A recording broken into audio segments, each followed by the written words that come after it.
What's up, guys? Are we live? I hope so. Let me check real fast. Either way, happy Takedown Thursday. Yep, we are live. Yesterday was kind of cut short. Reddit was going down, so we got Reddit back up. Reddit's up, and we're gonna cover the story that I skipped yesterday. So that's good. Otherwise, happy Takedown Thursday. I'll keep saying that. Feels good to say that too. So we got Owen Livesley over here. What does he got to say? Actually, I got to read it. As soon as I find myself. There we go. Boop. Let's just click on it real quickly. It says people are just starting to make a good bit of money competing in grappling. So what do people do now? Start offering to compete for free and fly themselves to the event just so they can look high level being on the big show. Come on, lads. Let's have a bit of pride for Jesus' sake. You guys know I'd be editing on here. I mean, I know what you're doing. You get on the big shows, win or lose, build your brand a little, and then when you get home, you can do seminars because you've been on Polaris, Who's Number One, and all the Bullocks. Just do it the proper way, though. That takes too long. Owen Livesley.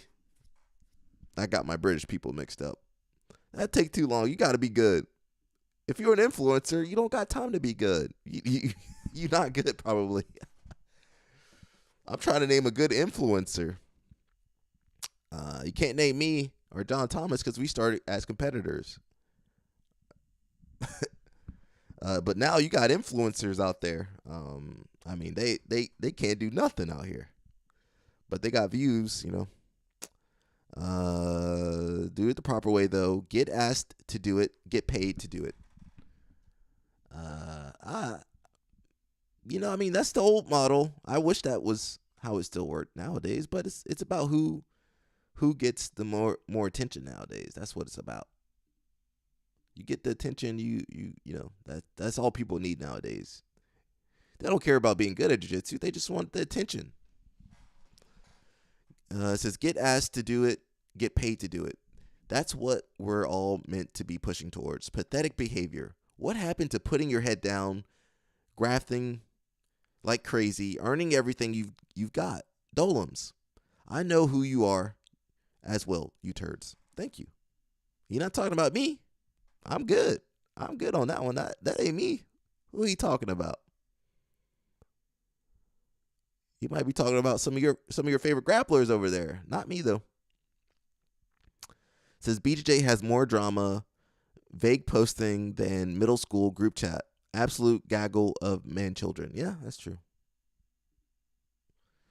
The vague posting from these guys who consider themselves alpha, super athlete badasses is so funny. I talk about who I go after Moneyberg, Mikey, Jake Shields, whoever I need to go after. I mean, now if they go and attack me later, I'm cooked. I'm gonna need some backup. The vague posting from these dudes who consider themselves alpha super athlete badasses is so funny. If you don't have the guts to aim these kind of messages directly, then don't post it at all. The older I get, the more evident it becomes just how poorly adjusted these guys are. It's getting worse and worse. It's just a load of gossip magazine bollocks now. Yep, and that's what the show devolved into. Is he taking, can't say that. Off topic, but serious question. Why do people shave their mustaches? I don't know. While having big beards. I have no clue.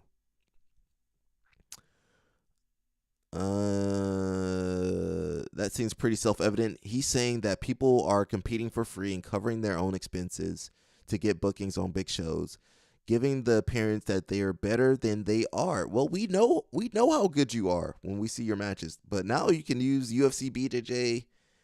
You can't really. Maybe you could buy your way into ADCC. Can't really buy your way into CJI. You can market yourself into CJI. And some of these other shows, I'm sure you could get a spot on. So they're trying to build their brands. As for who, no idea. Use of turds, plural, suggests more than one person, though. He probably talking about some UK dudes, but we got him everywhere. Definitely in America. I don't know, but he sounds confused. He says, why don't they work for it, but is complaining about somebody working for free in order to build their brand. They can compete in tournaments to get some wins under their belts instead of paying out of their own pocket to do super fights. Someone said, do people actually care if someone, unless they're an elite competitor, actually just competes on Polaris, who's number one, etc.? I'm pretty sure they are taking blue belts and kids these days. Yeah, that's I mean, you can get on Fight to Win. Like in anything, if a sizable amount of people are willing to do it for $1, what you need, $10 to do it. The price of that labor becomes $1. Yeah, I'm not sure who he's talking about, but it might be one of you guys out there watching this live stream. Not me though. I'm good. Jiu-jitsu is an amateur sport. 1% makes decent money competing, but you can make around $100K a year with a mid effort in a good school. And here I am paying to enter tournaments and winning no money. Who knew I was doing it wrong? The issue with this statement is how many guys and girls actually get paid to go to the events. It has to be like top 1% or something. Well, it's changing. It's changing. The people he is complaining about are doing it in the current jiu-jitsu way. Seminars after building a brand is usually the next step. Why would they not take an opportunity to expand their brand, even if it meant losing a little money up front? Too much pocket watching in jiu-jitsu lately. Just let other athletes do what they want and do your own thing. No,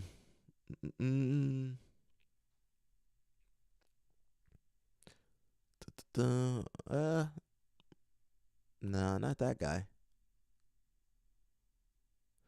Says, once something gets a bit popular, you get people from a background of Moneyberg, who just undercut market rate to get gigs and belts, as they don't need the income.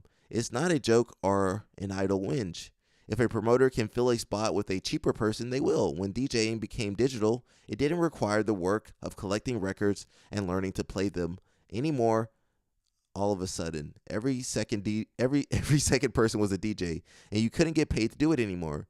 There was an event in Ibiza a while back that was charging people 5,000 euros to appear. If you aren't rich and want to have some high hope of ever getting paid something to do a thing you like, don't support appearing for free. All right, that's a good message there. So we're jumping over to Instagram. We'll get back to Reddit. Don't worry, guys. We live on Reddit. We got Mikey. BJJ Bantamweight Champion of the World, Mikey.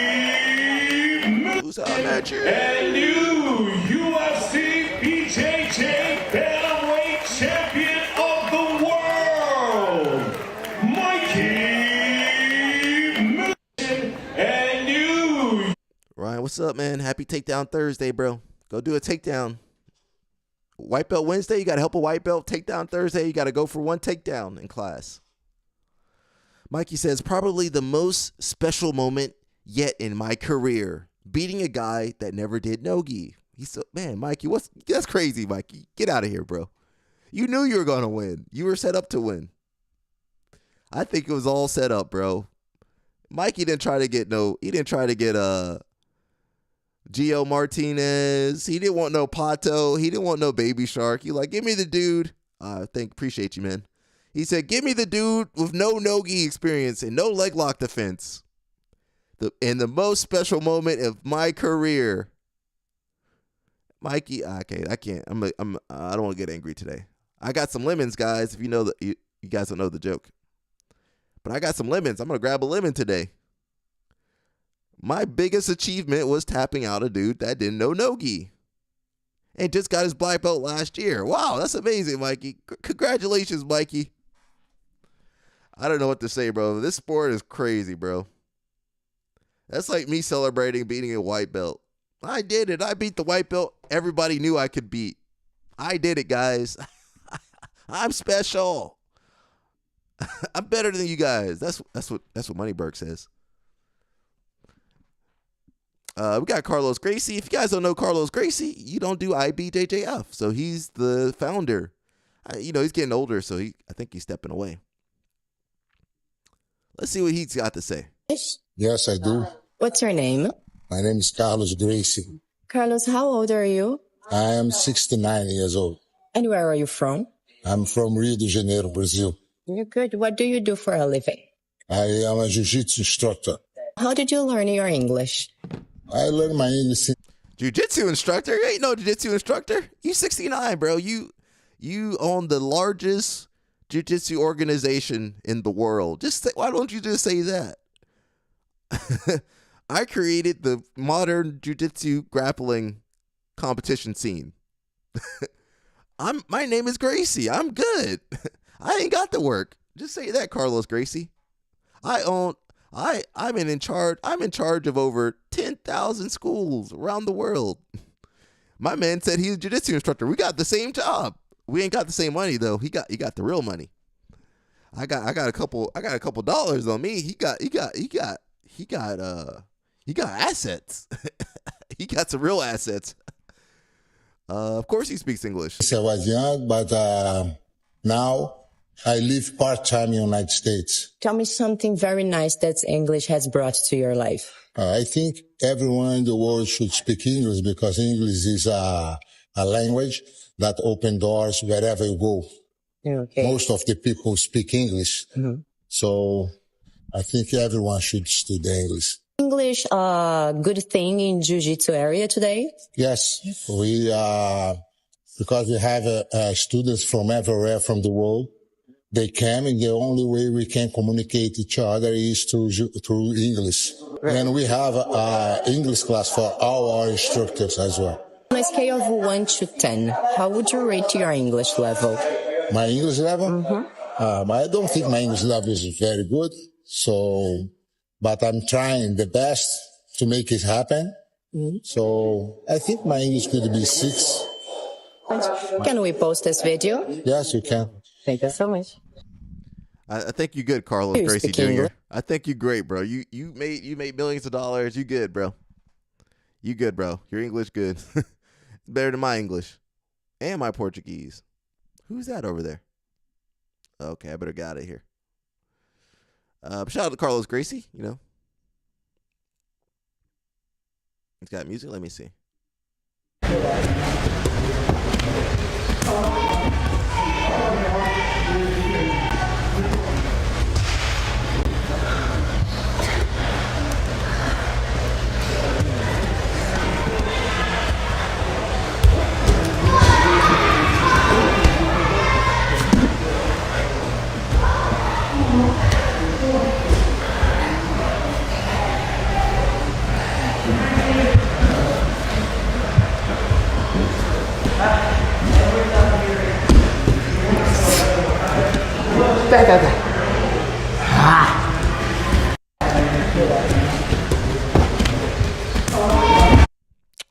Wagner moving slow, guys. I don't know what to say. He should be competing.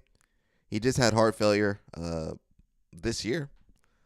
I can't say nothing though, man. These guys don't listen, bro. They do it. They're gonna live their life, man, and they here for a good time, not a long time. So that's just how it is, man. We can't help these dudes. If you guys don't know, he's got a my voice be dying in the morning, guys. He's got a Who's Number One match next week. I don't know. It says 25th of July. Is that next week? 8 days from now. Next Friday. Alrighty. Oh, no, because I see my calendar. Get out of there. Why'd my calendar come up like that? I ain't got nothing on there. Well, I don't know why it popped up like that though. He looking a little slow, so I don't know about this match, man. He need to chill out, bro. Homeboy need to chill out, bro. Did his doctors clear him to be competing in a professional grappling match? I don't know. I don't think so. We got Henzo Gracie. What is he doing over here? What kind of art? Oh, half sumo. I do like me a little bit of half sumo. A little different artwork, but it's cool. You know, very, very cool artwork.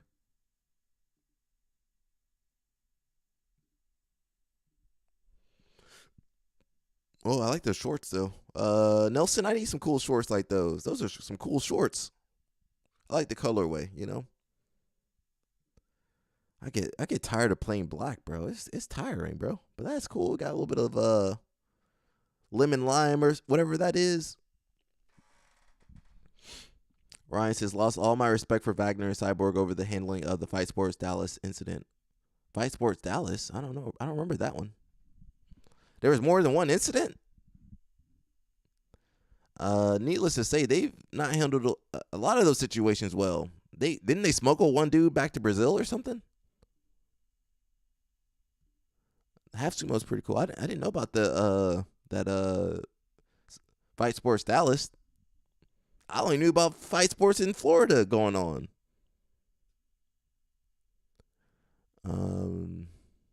Oh, there's your guys, Warzinski over there wearing some half sumo too.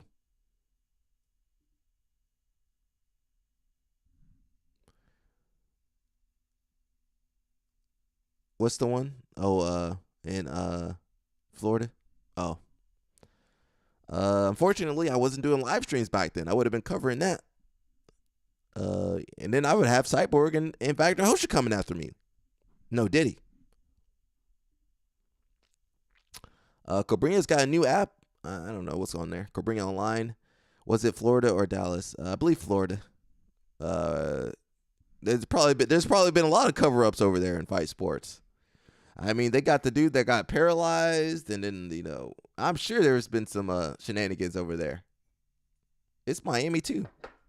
It definitely was Florida, somewhere in Florida. We got Cobrina with the new app. Cobrina Online just got a major upgrade. Are you guys subscribed to any online platforms or anything? I just feel like there's too many of them. You know, if you like Cobrina, go ahead, check it out.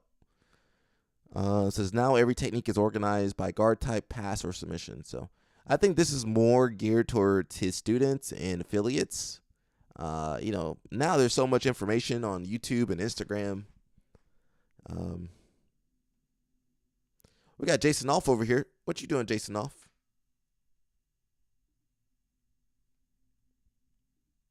It says stance in motion.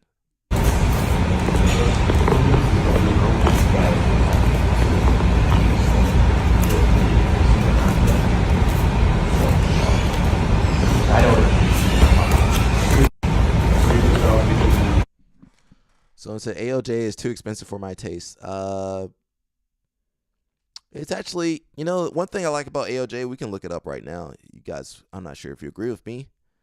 But, you know, they can command that pricing. You know, they got the best school in the world.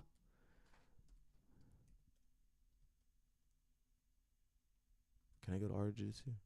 They got the best school in the world and the best competitors, the best instructors, the best facilities. And you know what? If you want to join their, program, it's easy. It's super easy. You go on the website, look, it's like going to the Apple website. Oh, you guys can't even see. Oh, AOJ. Oh, you mean AOJ Online. Okay. We can look at AOJ Online too. AOJ Plus. Subscription on demand. You can do whatever you want. It's filmed really well though. I mean, if you want to be cutting edge, copy what they're doing. If Danaher had this set up, you guys would be on there. You guys would for sure be on there. It's $20 a month with the 12-month subscription, or just pay up front for $249. That's basically what Flow Grappling is. Man, that ain't that bad, bro. If you want to learn how to bolo and stuff, it ain't that bad. You just got to use it. I think when Marcelo, how much was Marcelo online? Marcelo Garcia online when it came out? $9, $10? Either way, I mean, if it's worth it to you, you got access to the best people in the world. And it's on all your platforms. Content is top tier, yeah. I'm broke. Don't think I would if I had the cash. Well, you can get it illegally, like some of these other dudes. 25 bones a month is actually not that bad. Yeah, I mean, there's some cheaper ones too. I think Lepre online. How much is Lucas Lepre? Oh, Cobrinha.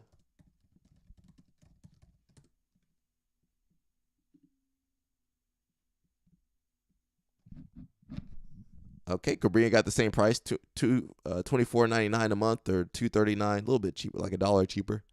Let's look at Lepre.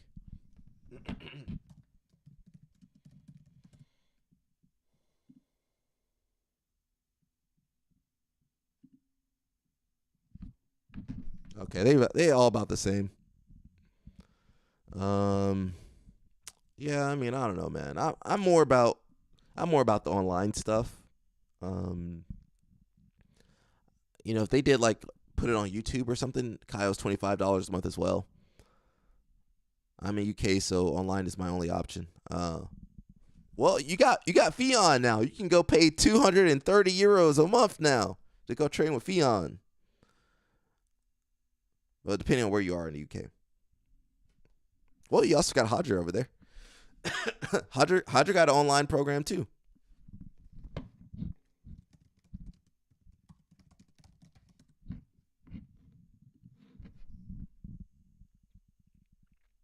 Is his in euros or dollars? Hey, cheaper. It's cheaper. $18.99, $19.99. Wasn't $18.99? It's $19.99 and $189.99. There you go. A little bit cheaper, bro. A little bit cheaper. I mean, heck, you can get the Gracie's online, Gracie University online. I think that's pretty expensive though. I could be wrong. I used to have online stuff too, but I think honestly, I mean, you can have like maybe some instructionals online, but I think if they put it on YouTube, it might do a little bit better. I think some channels have YouTube courses, and then maybe have it to where they could do a membership. We got a membership on this page too, guys. I don't know exactly what you get. I think you get different highlighting and stuff. You know how it says like you're 1 or 2 on the chat. You get more stuff like that. But I think that, a little bit more versatile. And YouTube always going to update, but your website, this website costs a lot of money to keep up and running. Yeah, I mean, do whatever you guys want, man. Do whatever you guys want. Oh, I meant to talk about the stance and motion stuff. If you guys notice, he's moving his hands and his feet. So, ever heard of submeta? Yeah, I have heard of submeta. I think everybody's heard of submeta. How much is submeta?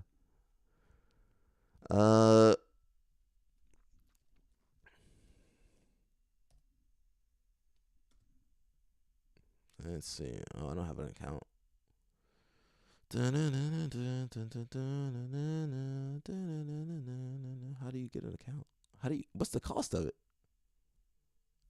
Oh, I just have one of these weird websites. Let's go back. Submeta costs.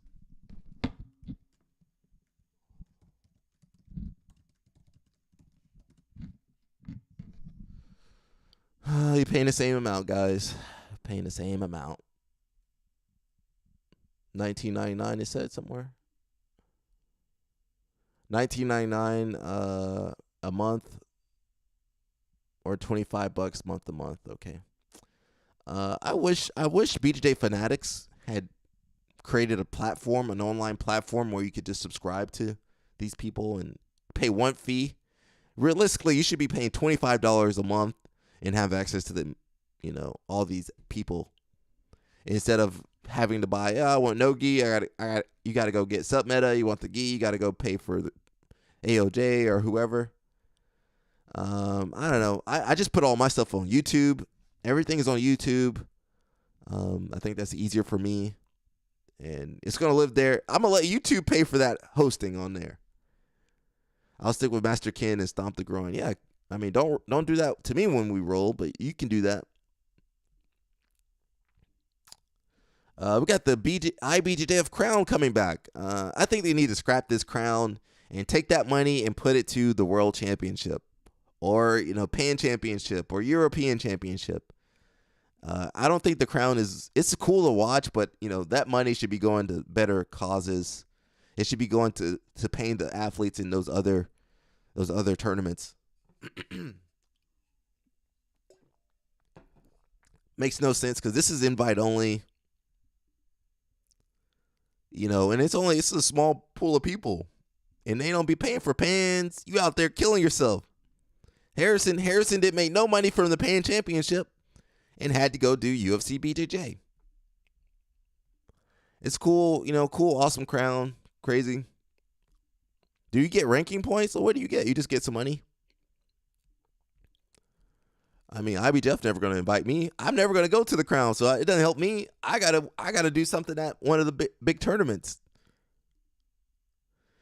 It says MMA analyst explains how UFC will take over BJJ. Does he work for Flow Grappling or he works for UFC? It says UFC has gyms with BJJ, but that's the last place I train. It feels soulless, like eating at McDonald's. I prefer a real BJJ academy. I recently went to a UFC BJJ, facilities, and it was okay. The thing is, it's too crazy. You're in a gym. People looking at you like you an animal, like you were in the zoo. And the people can just sorry about that. People can just jump on the mats with their shoes. There ain't no rules over there. So it's they're not gonna treat it like a real program. Yeah, I don't even believe that.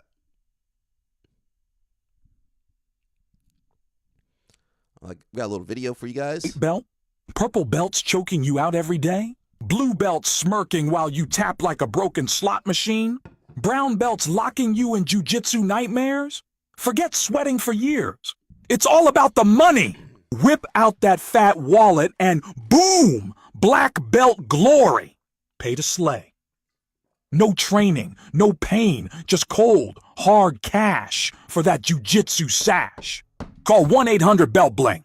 For just $1 million, you're a mat master, dodging arm bars like a pro. Money talks, submissions walk. 1-800-BELT-BLING. Buy your black belt today. I like Stuck that. as a white belt? Purple belts choking you out every day? Blue belts I like that, bro. I like that. Ryan Parsons says, you doing any ADCC stuff? Well, I did ADCC Atlanta. Got 5th place. I might go for the trials. We'll see. I'm getting old, man. So I got 1 or 2 more years left. It's rough out here, too. So apparently, get Moneyberg approved. Get your black belt in 3 years. I'll take your $1 million, guys. Give me that $1 million. I'll give you a black belt. And then I'll do a video about me selling out.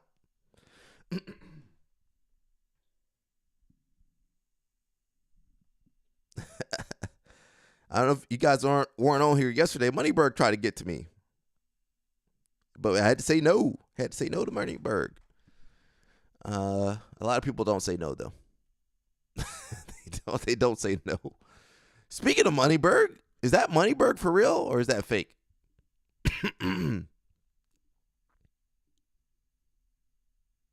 Moneyberg said he coming for me. No, did he?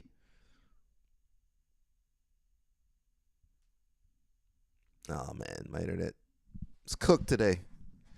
Let me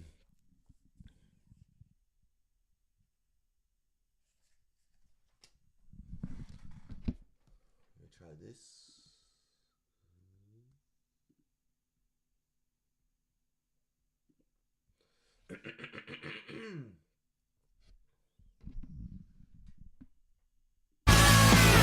Oh, I can't play that. So apparently that might be Moneyberg out there fighting. I mean, it looks like he's fighting a 50-year-old dude, a 60-year-old dude. That don't prove nothing. Moneyberg, we know you paid that dude off. Come on, Moneyberg. We know you kicking the dude while he's down. That's how Moneyberg treats poor people. How dare us poor people call out Moneyberg?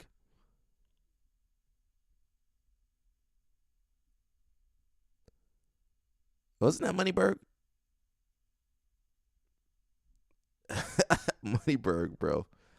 I'm getting a little tired of talking about Moneyberg, but you guys like that. We got the most humble man in jiu-jitsu, Tom DeBlas. He says, after speaking with Craig and his partner Seth, I'll be attending CJI to support our athletes. My man looking for a new job. That's what he's doing. He kicks like a toddler. Well, I'll have you know that he's getting his black belt next week from Lyoto Machida. Lyoto. You know Lyoto sold out too. Tom DeBlas says he'll be attending CJI to support their athletes and jiu-jitsu community as a whole. Looking forward to seeing the fans. Looking forward to seeing the fans and being a part of an incredible event. Yeah. Who? Oh yeah, for real. He's getting his black belt in karate next week. It says 2 major organizations are joining forces. I might be joking, but it might be for real too. 2 major organizations are joining forces in an effort to help the jiu-jitsu community grow even more. Says Vice President of Submission Grappling at One Championship, Tom DeBlas, announced that he will be attending CJI 2 to support his athletes. Says every organization and promotion should be publicly working together and standing against UFC BJJ.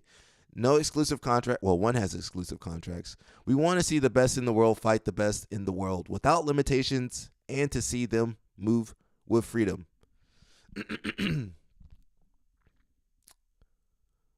Actually, we got some other stories here too. Let me just pull this one up. Speaking of UFC BJJ, we might have Cobrinha Jr. over there. Cobrinha Jr., you doing UFC BJJ, bro? You know what, Kennedy's he's close to Mikey, so. Jay, stop right there. Just stop. No, just stay there, Jay. Someone's calling, Kennedy. No, but stay there, stay in the position, Jay. Phone's calling. Oh, UFC, BJJ? Hi. Yes, this is Kennedy. Okay. Super fight?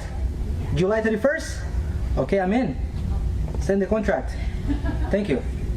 On July 31st, I'll be fighting at the UFC BJJ, okay? Stay tuned for more information. Whoos! That's how these guys, these athletes be signing those contracts. They take the call. Yo, Claudia, what's up, girl? Oh, you want me to fight? Okay. They don't look at that contract. They don't know what they signing. They be signing away their life. More power to them, though. You know, good luck to Kennedy.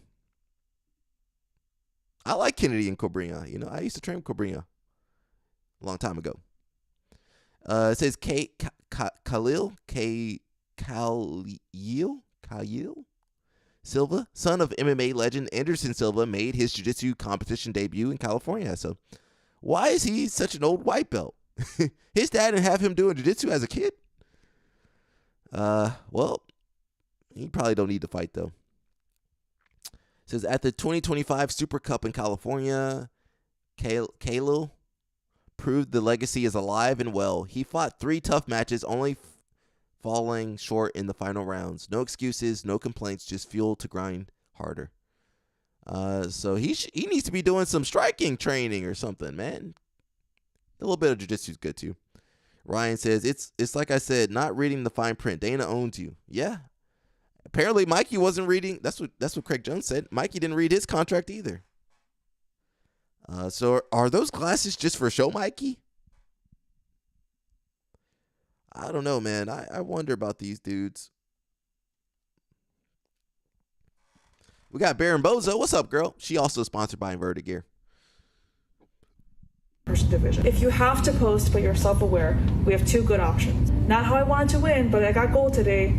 Or won my division by showing up and making weight, haha. If you want to be slightly more mysterious and not necessarily let people know that you didn't have matches, we can become a bit detached and just say another one, trophy emoji. Or the grind don't stop, shushing emoji. After this, it does become delusional and people will like your post but still judge you. Hard work pays off, medal emoji, muscle emoji. Nobody wanted this smoke, fire emoji. One step closer to the dream, graph emoji. This is what to write after you win default gold. Ryan says Mikey's tism was dissuaded by Dana's contract. Mikey didn't get the good. He did not get the good autism. Talking about Moneyberg, BJJ black belt and UFC champ roast financial guru for getting promoted to black belt in 3.5 years. Who did this? Who was roasting him? How dare they roast Moneyberg?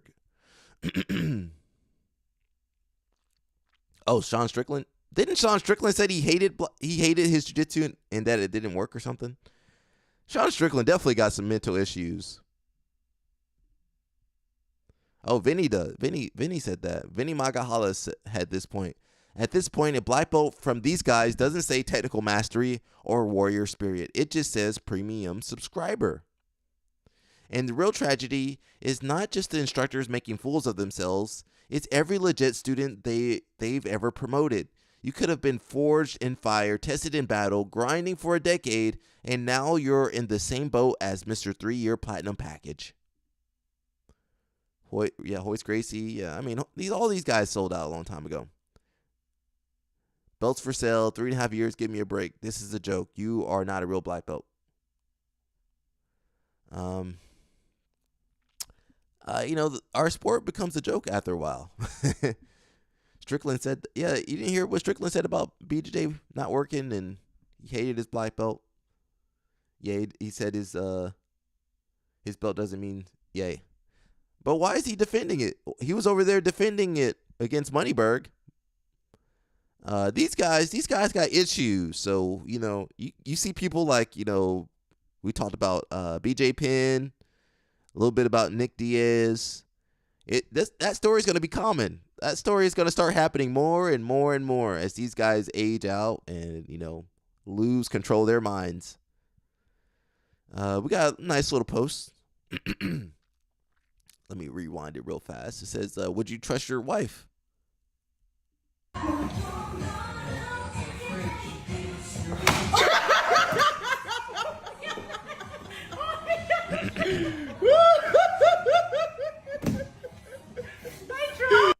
I trust my wife.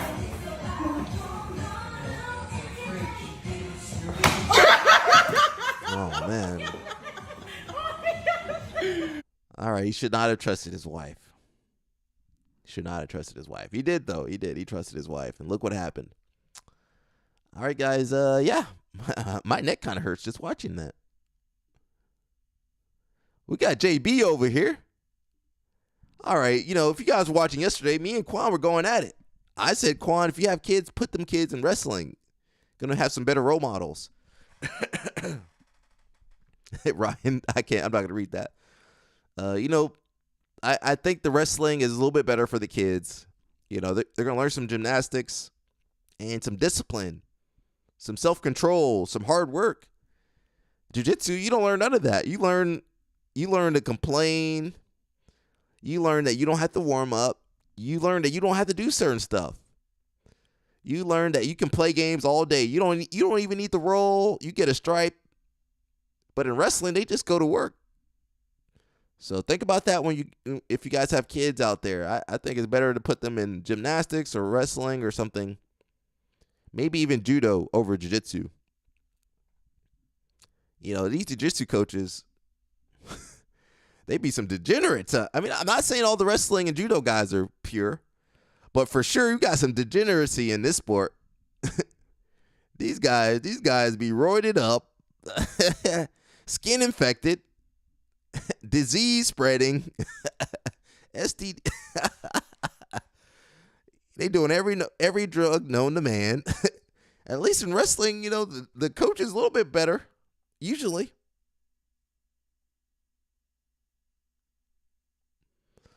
But let's watch JB working with his son. Can't play that music. He just working some stance, some head control. He got the other baby running around. Why that baby running? That's their playroom. They ain't got no playroom at the Burrows house. They got a wrestling mat. Look at him sharing details. Some stuff with his son. Jiu-jitsu. I love jiu-jitsu, but man, the sport is wild.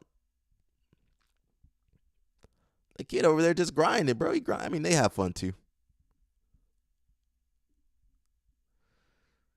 Oh, let's see. Jiu-jitsu versus boxing. Ready?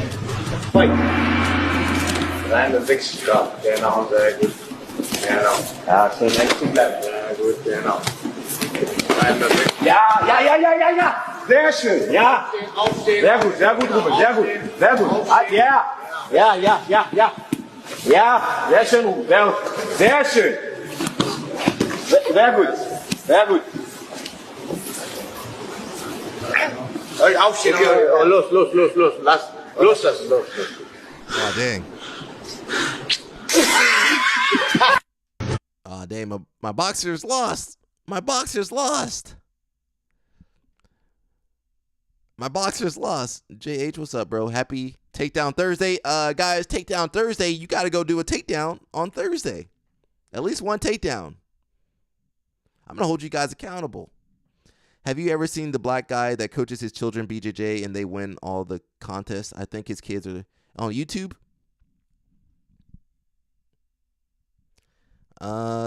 Yeah, I'm not a big fan of pushing kids those ages because them kids not going to stay in the sport.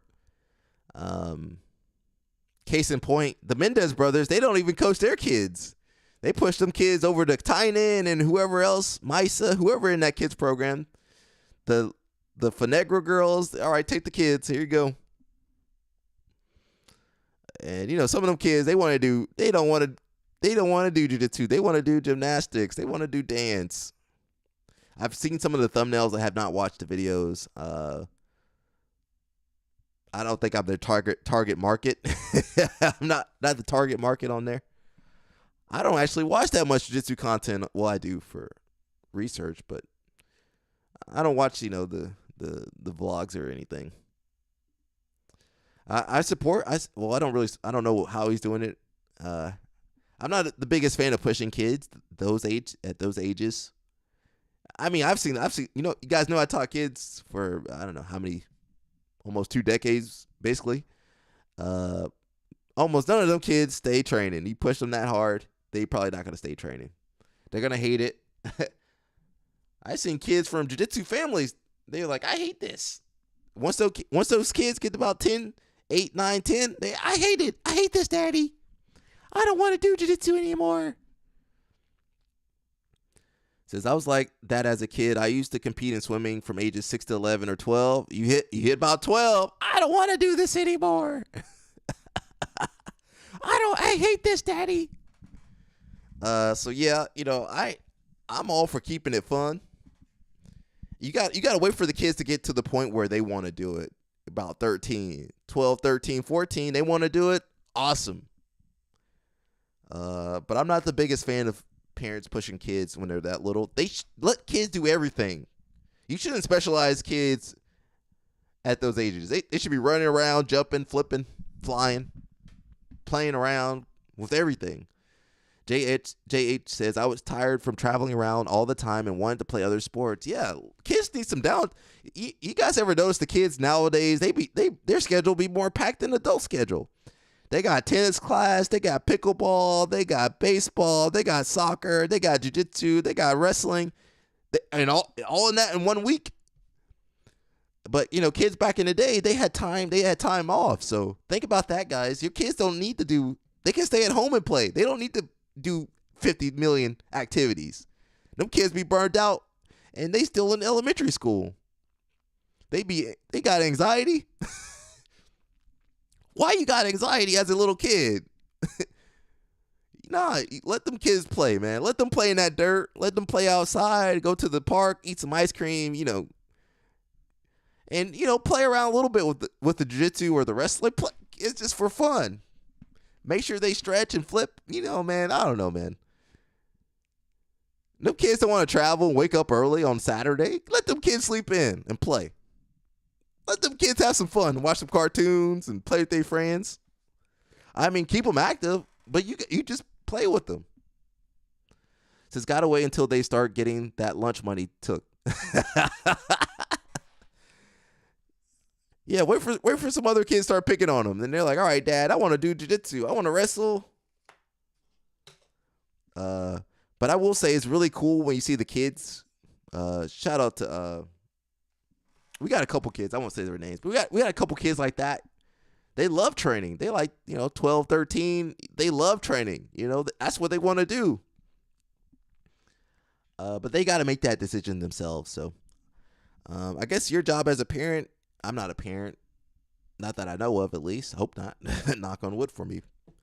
But, I would just help the kid try to find what they're good at and what they're passionate about from a young age, I'm not saying you got to push them to 50 million sports, but, I mean, you can have a good idea. Oh, little Tommy, he really coordinated. Okay, let's find something coordination based.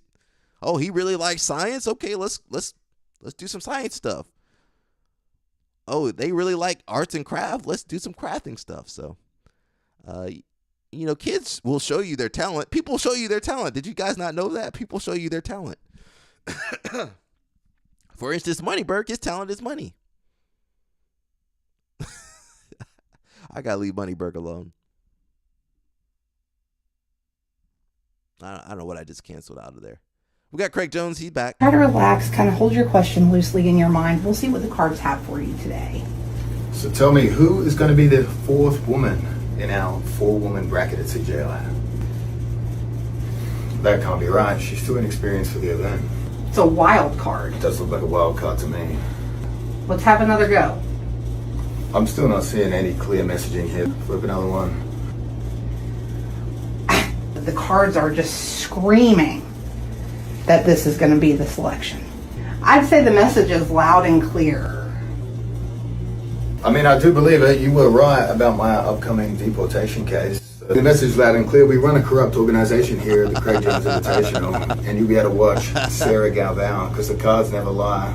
Live and free on YouTube, August 30/31. Highest paid women's division in the history of the sport. So just my man said he got an immigration case. Did Trump catch Craig Jones?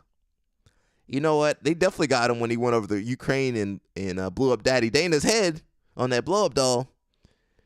Craig, didn't you know Daddy Dana is friends with Daddy Trump? They got him, bro. They got him. Man, it's not a good time to be an immigrant over here. Yo, Mike Kim, what's up, man? Mike, I be following Becca's posts, man. They kind of funny. I like them. She's like, I like Becca. Hopefully Wendy will go train with her some. JH says, I want my niece to do gymnastics, trying to make the next Gabby Douglas. Yeah. Mike Kim, for my situation, my wife and I also train, and I think that's what's keeping my 6-year-old interested. Yeah, usually the parents, they don't do nothing. They sit on the side. I see that, when I go to Warner's, I go to Rampart, them parents don't be on the mat helping. They just watch over there watching. So if you guys want your kids to train, you got to train a little bit too. Not every parent, though. Some parents too crazy. He said, that's what's keeping my 6-year-old interested. I'm hoping she continues on, but I definitely can see how it'll be a challenge. It's a little bit different because both parents are out there. That's pretty rare. But, it's just normal for you guys. But when the parent doesn't do it and then, they're pushing the kid and the parent can't even shrimp. Parent never sweated a class, never did a class in their life. That's like a great way to lead, right? You show by example, you lead by example. So shout out to Mike over here.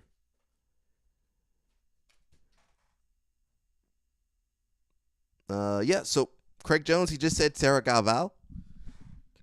she'll be out there. Helena will be out there. So hopefully we can see that rematch. And shout out to Sarah. So, her parents, kind of similar situation to you, Mike Kim. Her parents both trained. Where's her thing at? Her parents are both black belts, and she just came up through the sport that way. And look at her now. So she's doing really well.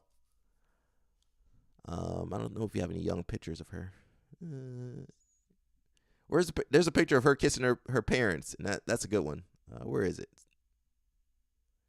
Sarah, where's that picture of you kissing your parents? I'm looking for it. Man, look at this. As someone who made an impact on jiu-jitsu. That's not the one I'm looking for. And especially with the girls, wrestling and jiu-jitsu, they got a lot of opportunities. Look at her. Look at her. There's a really good video. Where is it? I'm looking for it real fast. That's not it.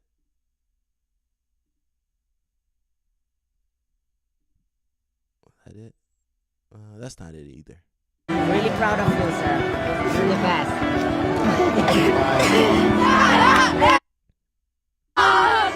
Stepping into the open weight is always like a... Man, that's, I'm not going to sit here and say I'm not jealous. That's great, man. I don't see that. There's one video where she's kissing both her parents. I don't see it, though. But yeah, that's beautiful, man. That's beautiful. Sarah.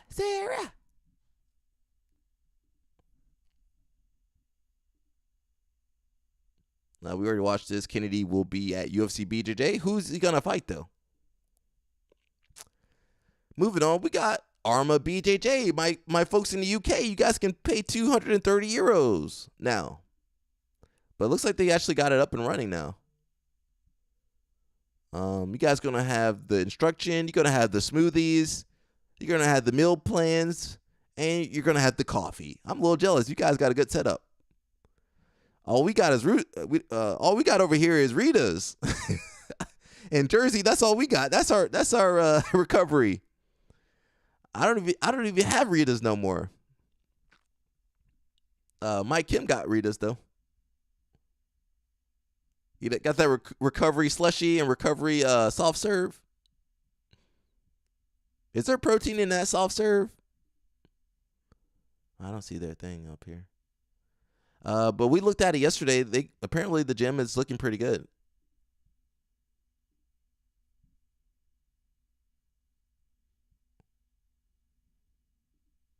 What's going on there? What's this lady saying?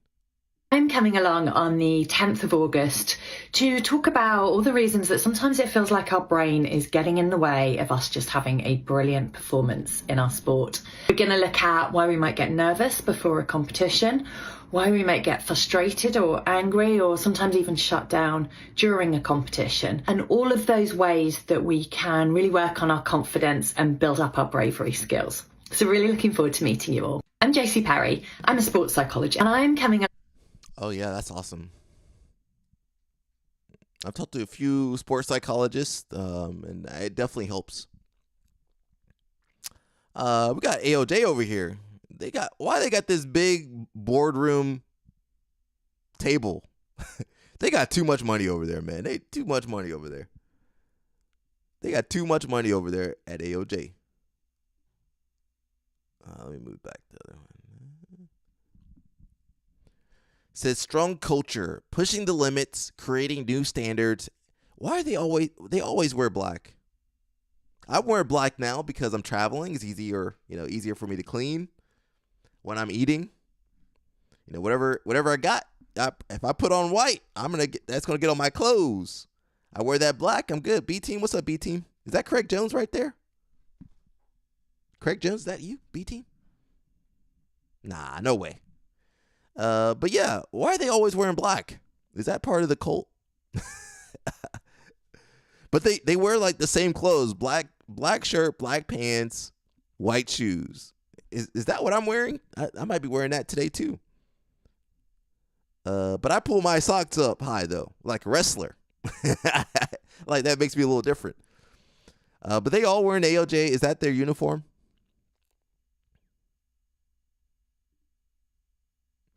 Strong culture, pushing the limits, creating new standards, and displaying outstanding work. Never satisfied mentally. Always willing to do the necessary work to achieve the goals. Believe and achieve, guys. Believe and achieve. All right, they can wear different shoes. I guess not all the way. What kind of meeting are they having over there? And is it in English or Portuguese? I wonder. You know what's really strange to me? I think we actually got a story on that. Is that all of these guys be dating the girls at the school? Isn't that a little weird? No? Or just me? I know some dating will happen, but man, they be getting married over there. Cole gonna get married next week.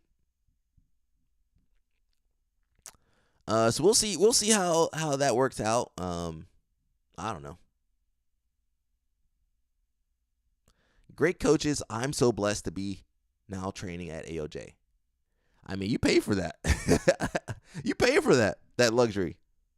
You got to pay for that cement boardroom table. We got a before and after for jiu-jitsu. We got Gabby Garcia over here. She's ripped now. Andre Galvao used to be small. He didn't have traps back then. And Gordo. I forgot Gordon used to be skinny. I completely forgot Gordon used to be skinny. Something is biting me. I have a mosquito in here. That thing's sucking my blood. So yeah, I mean that's just hard work. That's just hard work. And exercise, a little bit of acai on the side, but just hard work. For sure. Look how skinny Gordon used to be, though.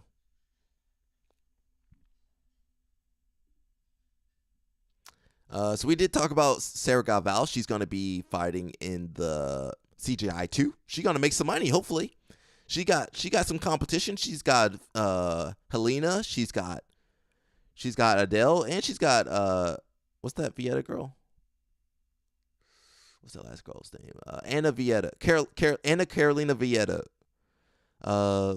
Who's the sister of what's that guy? Rodolfo Vieta. Yeah. These going to be some good matches. I think Adele's a little too small. She's a little too undersized for this, but you know, she did win the absolute this year or last year.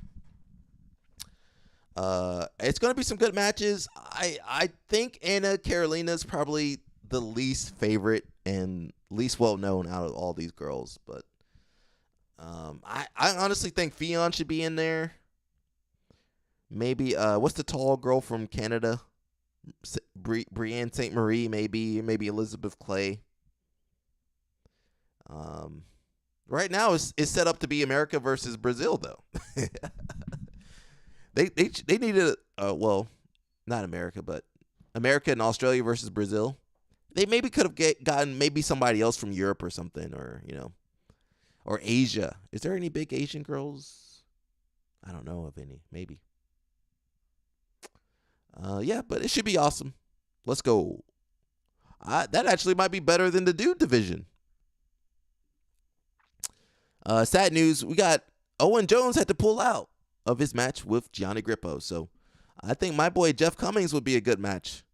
July 25th. We said that's next week, next Friday. Jeff, you want to do this? Come on, bro. Jeff has fought Gianni before. I don't know if he beat Gianni. Maybe it's possible. But I was really looking forward to this match. You know, there's a little bit of trash talk going on, but Owen Jones had to pull out of there for some reason. So he needs a new opponent. I don't know who would fight Gianni. Maybe he could run it back with homeboy he fought in UFC. He's stuck in UFC. Oh, look who, can you guys see who commented right there? You guys can't see that. Gabriel Souza said he would like to do it. Someone said, can Moneyburger make 155? No way. Kevin Beering? Maybe. Kevin Beering's kind of big, though. You're going to have to cut like 20 pounds. Jason Riles over there. You got a few people. Kennedy going to UFC. So we'll see, man. They might have some people over there in Miami, too. Craig Jones, he's back. Hey, how's your pink eye? Wait, there's news? The fourth woman is locked in? Alex, first of all, there's not a fight on earth you could win that would give you a date with the great Chris Williamson. Second of all, stop preparing for the match. You were out and you're fired too. That's not coming from me, that's coming from Anthony directly. He's had HR complaints through the roof about you being predatory with athletes.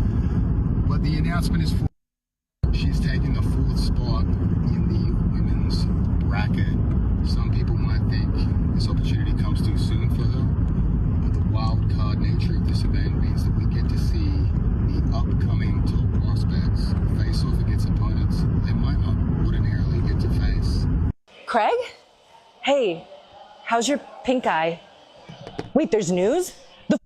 Alrighty, so we did talk about that, but Alex, shout out to Alex. She doing it. I can't do that kind of stuff. I ain't got the patience to be dealing with all these dudes. But I'm a struggle stream from the basement, though. Maybe one day we'll upgrade from the basement. We'll upgrade from the basement. I like the basement though. It's nice and cool down here.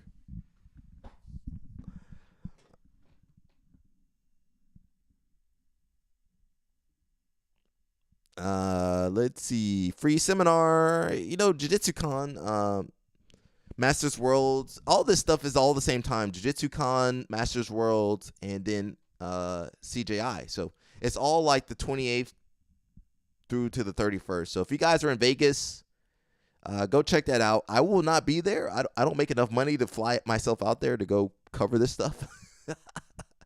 But I'll be at home relaxing. You guys got that discretionary money. You guys go and check it out and tell me how it is. So you're going to have Team Melky Galval with Mika and Baby Shark. They're going to be there.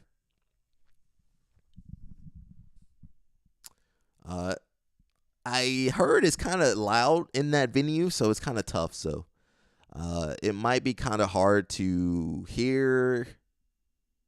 It's all in the same area. The tournament and the venue. It's all in the same area. So good luck, guys. You know what? There was some more news I wanted to cover. Let me find it. Mike Kim, are you still on here, bro?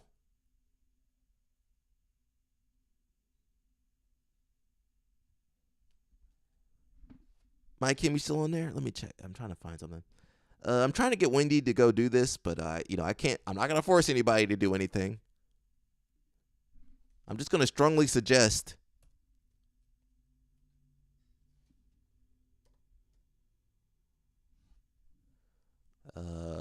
they go to this thing.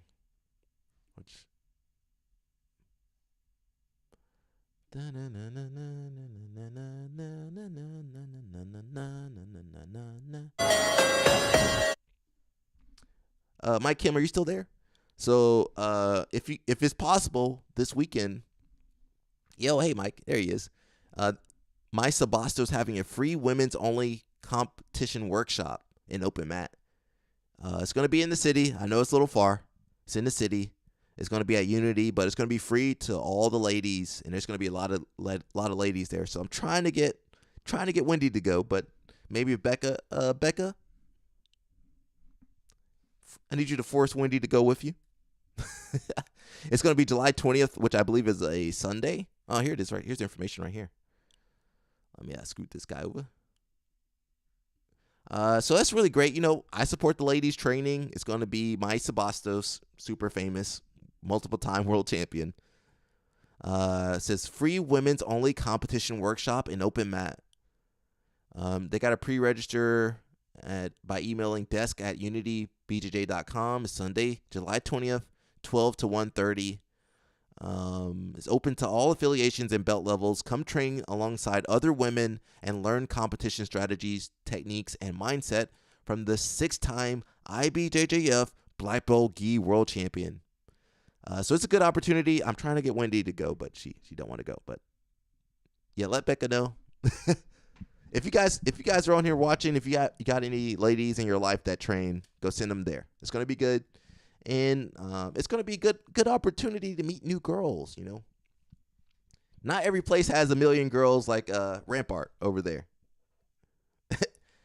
We at Max we ain't got no girls, but over there at Rampart you guys got a lot of girls. So it's good to see, you know, the girls. They'd like to see other ladies training too. You know, they don't want to see a million dudes.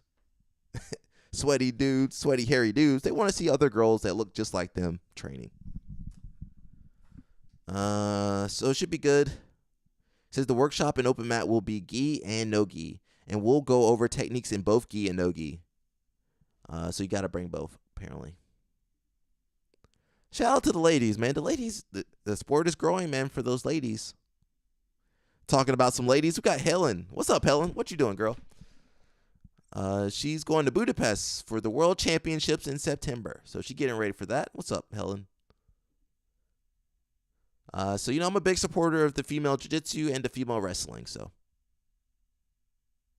and this is what the girls, you know, when they go to jiu-jitsu class, they want to see another girl. They want to have a female training partner. They don't want to partner up with you sweaty dudes. They want to partner up with the other girls that are their size. I understand. Commended to me by some people. My name's Pink and I'm really glad to meet you. All right, shout out to the ladies, man. We got Team Australia. So first off, Fabricio Andre. He's not even Australian, but he's on the team. He's doing minus 66. You got Kenta, who's from not Australia. He's from Japan, minus 77. Lucas Kennard at 88. You got Declan Moody, 99. Didn't he just beat Felipe Pena? Bilal, 99 plus, and Coach Lachlan Giles. So that's a good team. You know, them Australians, they strong. Every Australian I know is strong. Adele, Craig Jones, Kit Dale, Lachlan, they all grab something. They're gonna tear it off. So shout out to Team Australia. Even though they got Brazilians on their team and Japanese people on their team, but Levi, he got injured or something. So it should be a good team, you know. Also news about ADCC. 2026 ADCC is reportedly to take place in Poland. So if you guys don't know no Polish people, they strong too. They naturally strong. They give them some supplements, they'll be strong, but they just naturally strong. Shout out to my man Tomek over there in Sweden, my Polish bro. According to ADCC board member Renato Santos, that's a very Brazilian name, the 2026 edition of the most prestigious no-gi grappling tournament in the world is likely heading to Eastern Europe. If you guys don't know, a lot of those referees and a lot of the people that run ADCC they're from Poland. If confirmed, this would mark Poland's first time hosting the event and only the fourth time since 1998 that ADCC is being held on European soil. So the only times I remember, there was one in UK, there was one in Finland. What were the other European ones? I have no idea. He says the next ADCC, they haven't announced it yet, but from what I've heard, it's going to be in Poland. So if you guys didn't know, ADCC used to travel. So it used to go to Brazil, used to go to China. It's been a lot of different places. But the last couple years, basically since 2019, it's been in America. It's been in Jersey. I went to the one in Jersey. Was anybody here in Jersey when it happened? 2007. That's how long ago it was. I did a little road trip, and we came down to Trenton, New Jersey. No, I think it was Camden. Was it Camden? Oh, it was definitely Camden. Camden, New Jersey, bro. Yep, Dirty Jersey had an ADCC back in the day. I expected it to be in the United States, Brazil, and so on, but man, I tried, right? I submitted my name. I wanted it to be in Brazil, but honestly, I'm happy it went there. Says, and 2028, there's a 99% chance it'll be here, right? I want to make it happen in Rio de Janeiro. I've got some ambitious plans. I thought Mo was got out of there.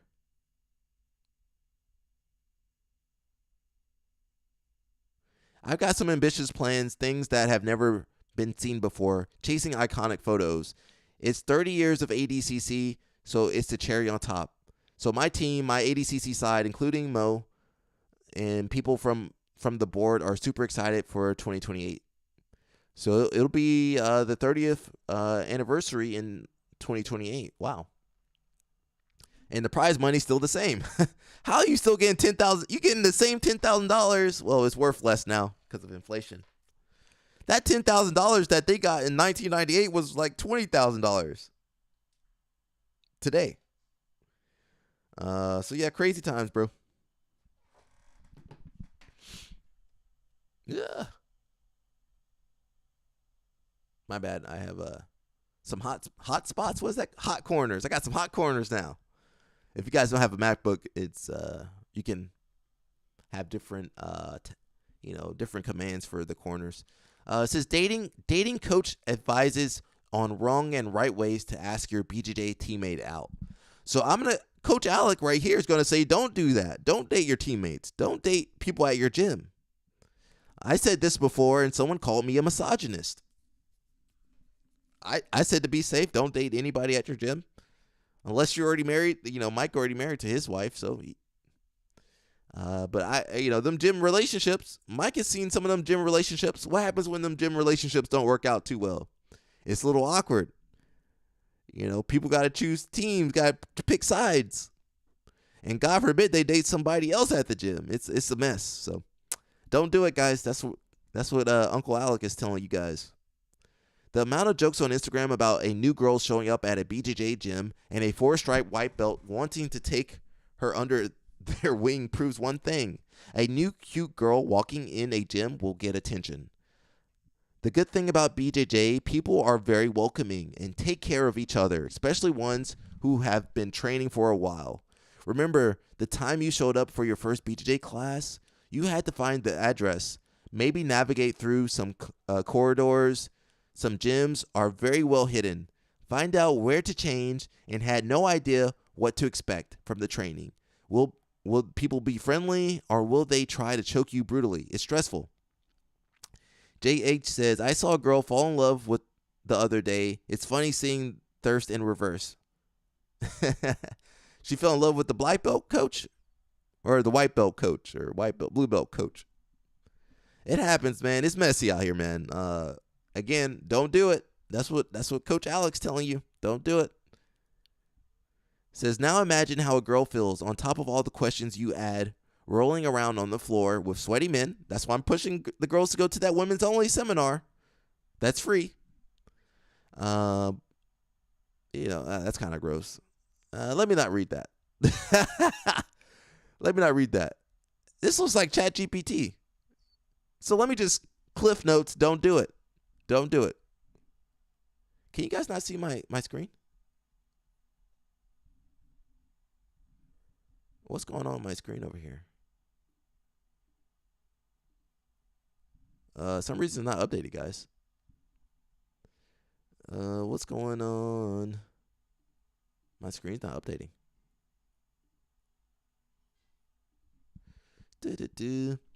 JH says they were like partner up. She was like, phew. Maybe she just like partner up with that dude. My screen is not updating, guys. I don't know what's going on. Give me 1 second. What's going on? What's wrong with you, screen? I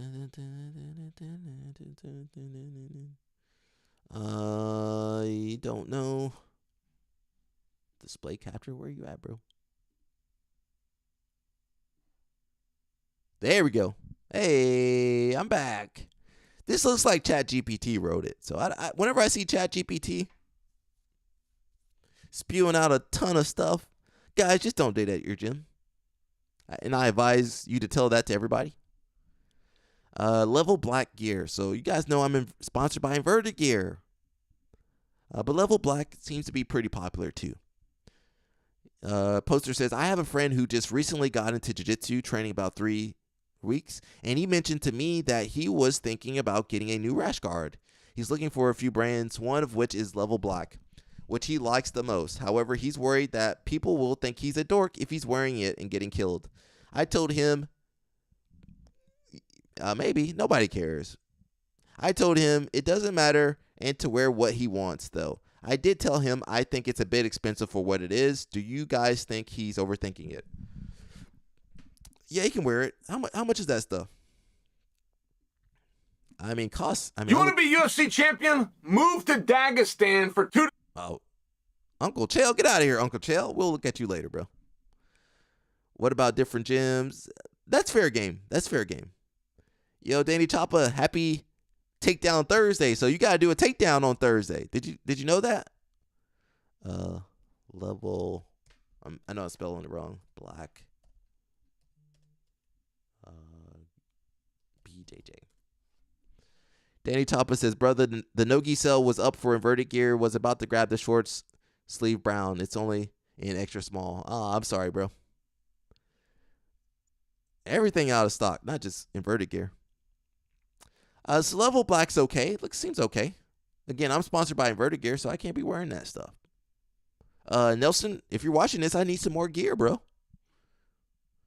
I'm wearing the same. I'm wearing the same gi from last year. I don't got no new gis. I'm wearing old gear. Where's the store at? I'm gonna say don't get that gi though. Don't get that gi for what it's worth. It's a little expensive. $70 for the rash guard singlet. I don't think singlets normally cost $90. That seems pretty expensive. Shorts are $70. Shirt is $50. Bodega. Hey yo, shout out to Bodega. Oh, that's pre-order. It's a little expensive. Sweatpants, $60 to $80. Oof. I mean, $100 for $100 for a hoodie. All right, Level Black, what you guys doing over there? The gi's $180 to $250. That's pretty expensive, bro. I'm not gonna lie, that's pretty expensive. Now, if they want to wear that, they love it. It's their favorite brand. Okay, you spend that $140 for your rash guard kit. Blue rash guard, $70. All right, that's still expensive. I don't think singlets supposed to cost $90. Danny Choppa says, Takedown Thursday. I'm all for it, assuming I have people going into class tonight. Yeah, man, get that takedown. Let's see what Inverted Gear got.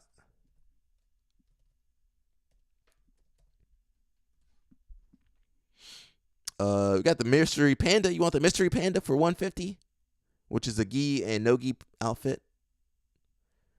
Nelly, we need some new photos, bro. They got the ranked short sleeve. Okay, you can get a rash guard. Okay, $70 you get a whole outfit. Get your ranked it's only an extra small. Brown. Yep, extra small right there. Blue belt. They only got small. Oh no, they ain't got no sizing. Nelly, we need some sizing. Black, we got all the sizes in black. I'm good. I could get medium, large, extra large. So they got to get some more inventory in. I kind of like this one. Nelson, give me this one. Oh, it's a medium. That's kind of cool. Little look at that little coconut. I think I can pull that off. I'm gonna try to get this one, guys. I like this little outfit. I like the green. And it contrasts with my skin color too. Get them shorts too. Says, I wish I could get the Real Tree Camo Elite Rash Guard, but it says sold out. Real Tree? Low key want to make my own rash guard. It'd be cool to have some of my art on there. You do art, bro? I would do a collab because sometimes it's, it seems like I like the collabs, I don't think Inverted Gear does some collabs. So they did a collab with BJJ Mental Models. That looks pretty cool.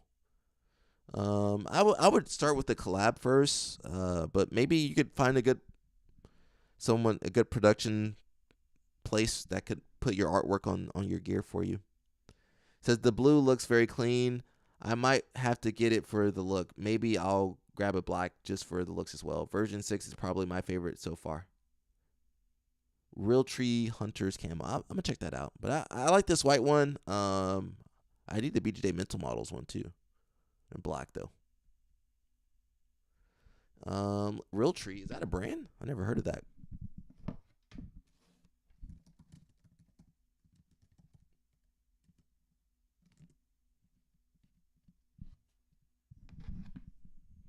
Is it from AP? Or is it from Takedown? Who does it? Oh, Engage. I never heard of this brand. Let's see. All right, doesn't seem to. I like this this zip up. That's pretty nice. Kind of old school throwback. All right, okay. Got the liner in there. It looks okay. I don't know anything about this brand, so the MMA brand. It's out of Mississippi. Is it an MMA brand or jiu-jitsu brand?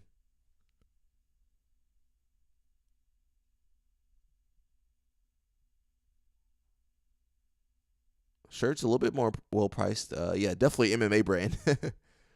I like the shirts though. I like the plain. I'd rather have a plain black shirt though. I feel like you wearing this, you gotta be kind of decent though. Don't be wearing this NASCAR rash guard and you ain't got no skill. You got some skill on you, JH. you better have a little bit of technique on you. If I see Moneyberg wearing this, he says those guys made the camo huge in the South, and their grandchildren are the people that made turtle box speakers. Okay. Sometimes Venom is okay if you can find your size in the outlet sales. I got some Venom. It's okay. It's a little, you got to size up a little bit though in Venom. So these are the people that actually made camo. They said no, the camo idea was created there.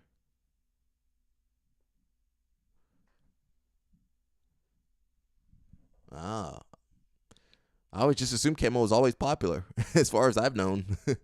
It's been around since I've been alive. Let's see. Where's that rash guard? Okay, it looks okay. Looks good quality. Yeah, I mean, check it out, man. Guys, we could all, you guys can wear whatever you guys want to wear. It looks cool. Price. This is a little bit expensive for this one. What about this black? All right, maybe the quality is super great. You know, it is a little expensive. You're gonna pay about $120 for your kit, and then well, if you like it, go for it. Go for it. I like more plain. Type in Mossy Oak in search bar.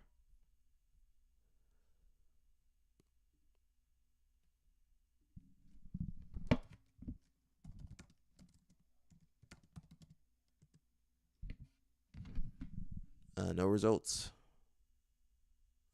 Maybe it's out or something. Oh, okay. I'll leave that for another day, bro. We're getting sidetracked over here. If you guys like brands, I think I talk about more brands than most people, right? I talk about AP, VHTS, Show Your Roll, Inverted Gear on Google. I'll do it next time, man. I'm going to move on with the show. It says thoughts on Dan Gable's approach to training. It says first, I love Dan Gable. He's an icon, and I have been enamored with the man. Okay. Since I was a child, I have read about every piece of literature ever written about the man and listened to almost every interview over the years. I have began to think his training methods and philosophies worked for his era, but ultimately were surpassed by a focus on technique with a lesser emphasis on win at all costs. Yeah, it's true. We all experience life within a range of parameters. Some are naturally faster, taller, more resilient, and focused. I believe Gable had an unnaturally high pain threshold. He could push harder and deal with injuries at levels most humans can't experience. This comes from numerous readings where he could not understand his athletes being injured, surprise, surprise, or having difficulty fighting through pain. Also, there are many examples of Gable pushing himself to the point where his body literally broke and would no longer work despite warning signs, his hips and knees. If your personal baseline is what is perceived as normal, it's hard to generalize it to the experience of others. That kind of reminds me of Gordon Ryan a little bit. Like, he can't really relate to people when, they struggle. The second aspect was his declaration of, if you work hard, you will be successful in anything, or you get what you earn. In my opinion, this is a good rule of thumb, but it is not law. This has been exampled in the literature and interviews of many Iowa wrestlers who did not achieve their goals. Can you guys see? Shoot, you guys definitely can't see. Let me refresh this guy. Oh, there we go. Oh, it's a lot longer than I thought. Pause on that comment. I'll keep going. Danny Choppa says, this man didn't know he was having a stroke and heart attack. Really? That might be me in the future. Like, I think I'm okay. I'm going to go work out. Oh, no. Dan Gable. He too strong. So pain, we actually need pain. Didn't you guys know that? We need some pain to tell us what's going on with our body. You can't keep ignoring the pain. I mean, obviously, when you're older, too, you don't need to ignore that pain no more. It says, many Iowa wrestlers who did not achieve their goals and struggled in life following their wrestling careers. If you did not win a national title, that means you failed. You got what you earned. This is also a dangerous philosophy to carry into life. Most of us know that salesperson or executive who does not work hard but has a silver tongue and is good at their job because of soft skills, while the quiet guy who is busting his ass fails to work their way up because it's not always about how hard you work. Moneyberg showed us that. It's not about how hard you work. This is also a defeatist mentality for young wrestlers as well. It can be crushing for someone who works hard all summer for a varsity spot only to get beaten out by someone who didn't do anything but is much more talented. This is where I think Kale gets it right, minus the Strachey stuff. Yo, Quan, what's up, Quan? Him inventing the Gable grip is crazy. Much respect. I think the Gable grip was around forever. We've been grabbing our hands forever, man. Much respect for inventing the technique in itself. Quan, did you see that we were talking about all the apparel and stuff earlier? I think you might have missed it.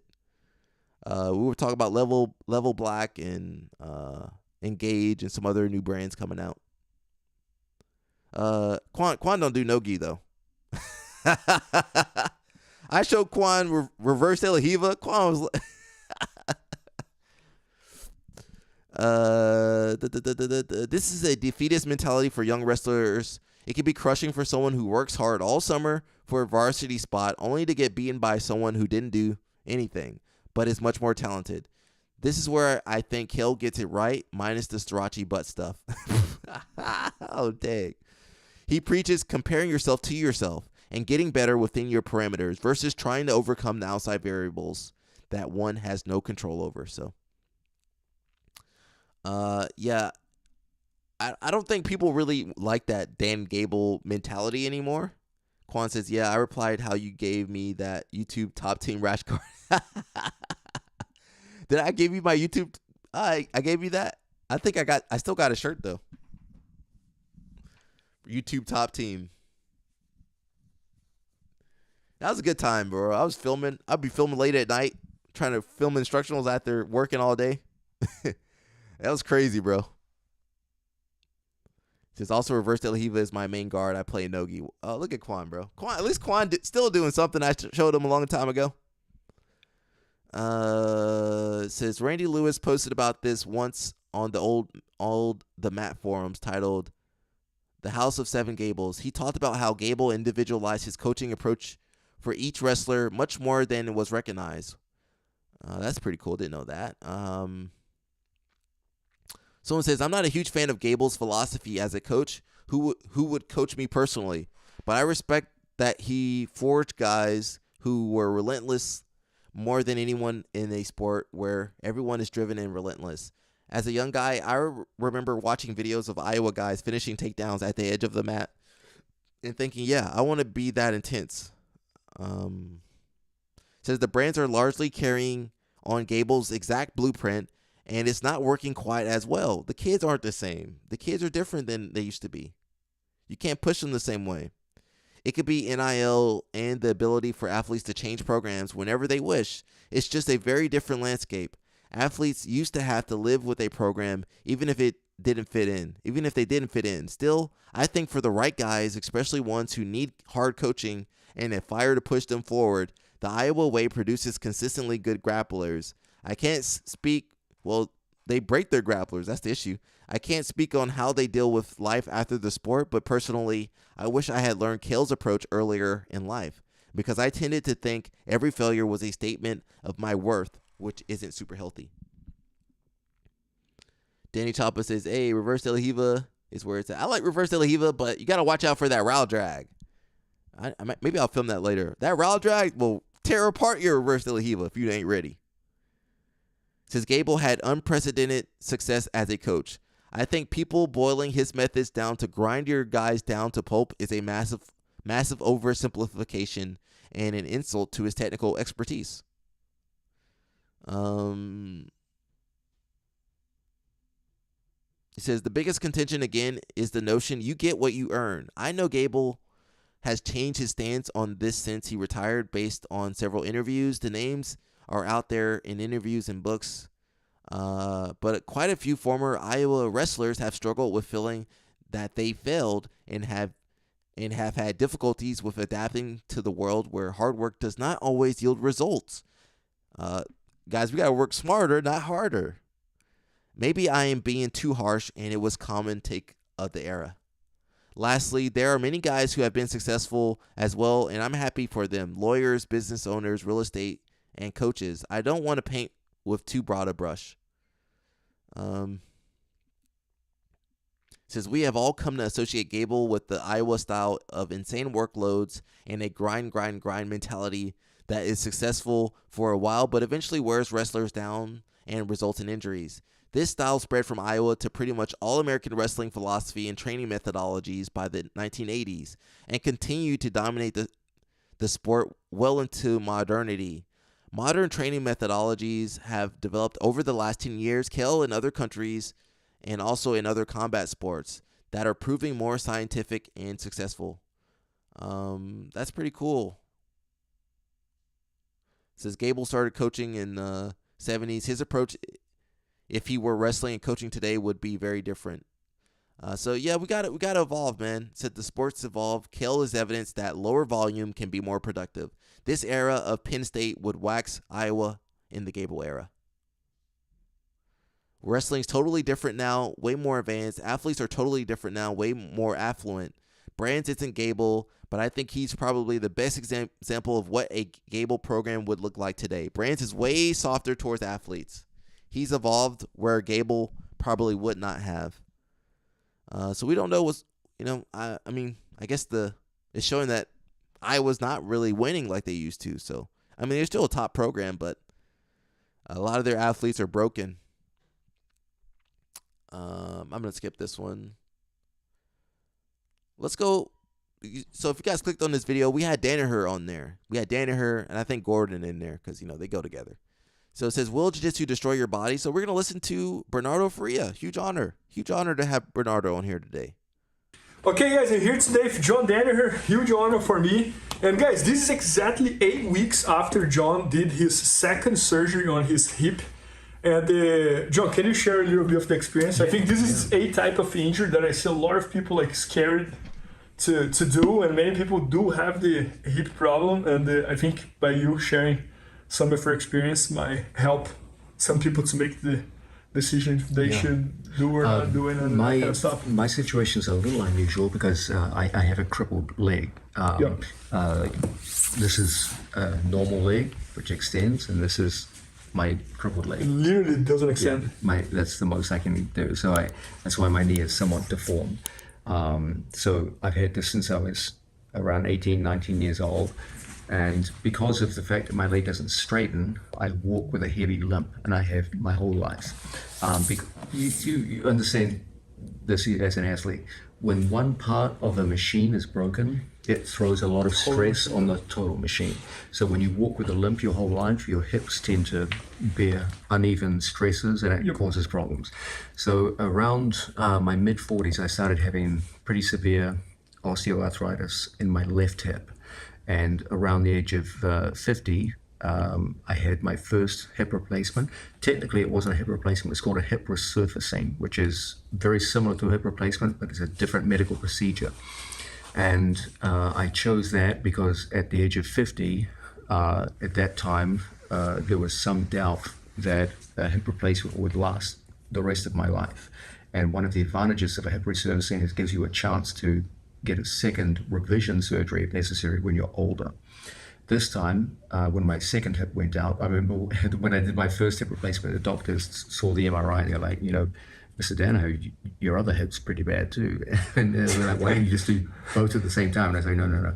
So they said, we'll see you soon. And then sure enough, when I was in Puerto Rico, my right hip started having the identical symptoms that I'd had years before in my left hip.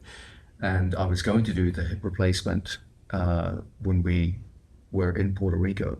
And then the team split up, and I had to form a whole new team in 1 year, and I couldn't do it. So I just kept it off for 4 years.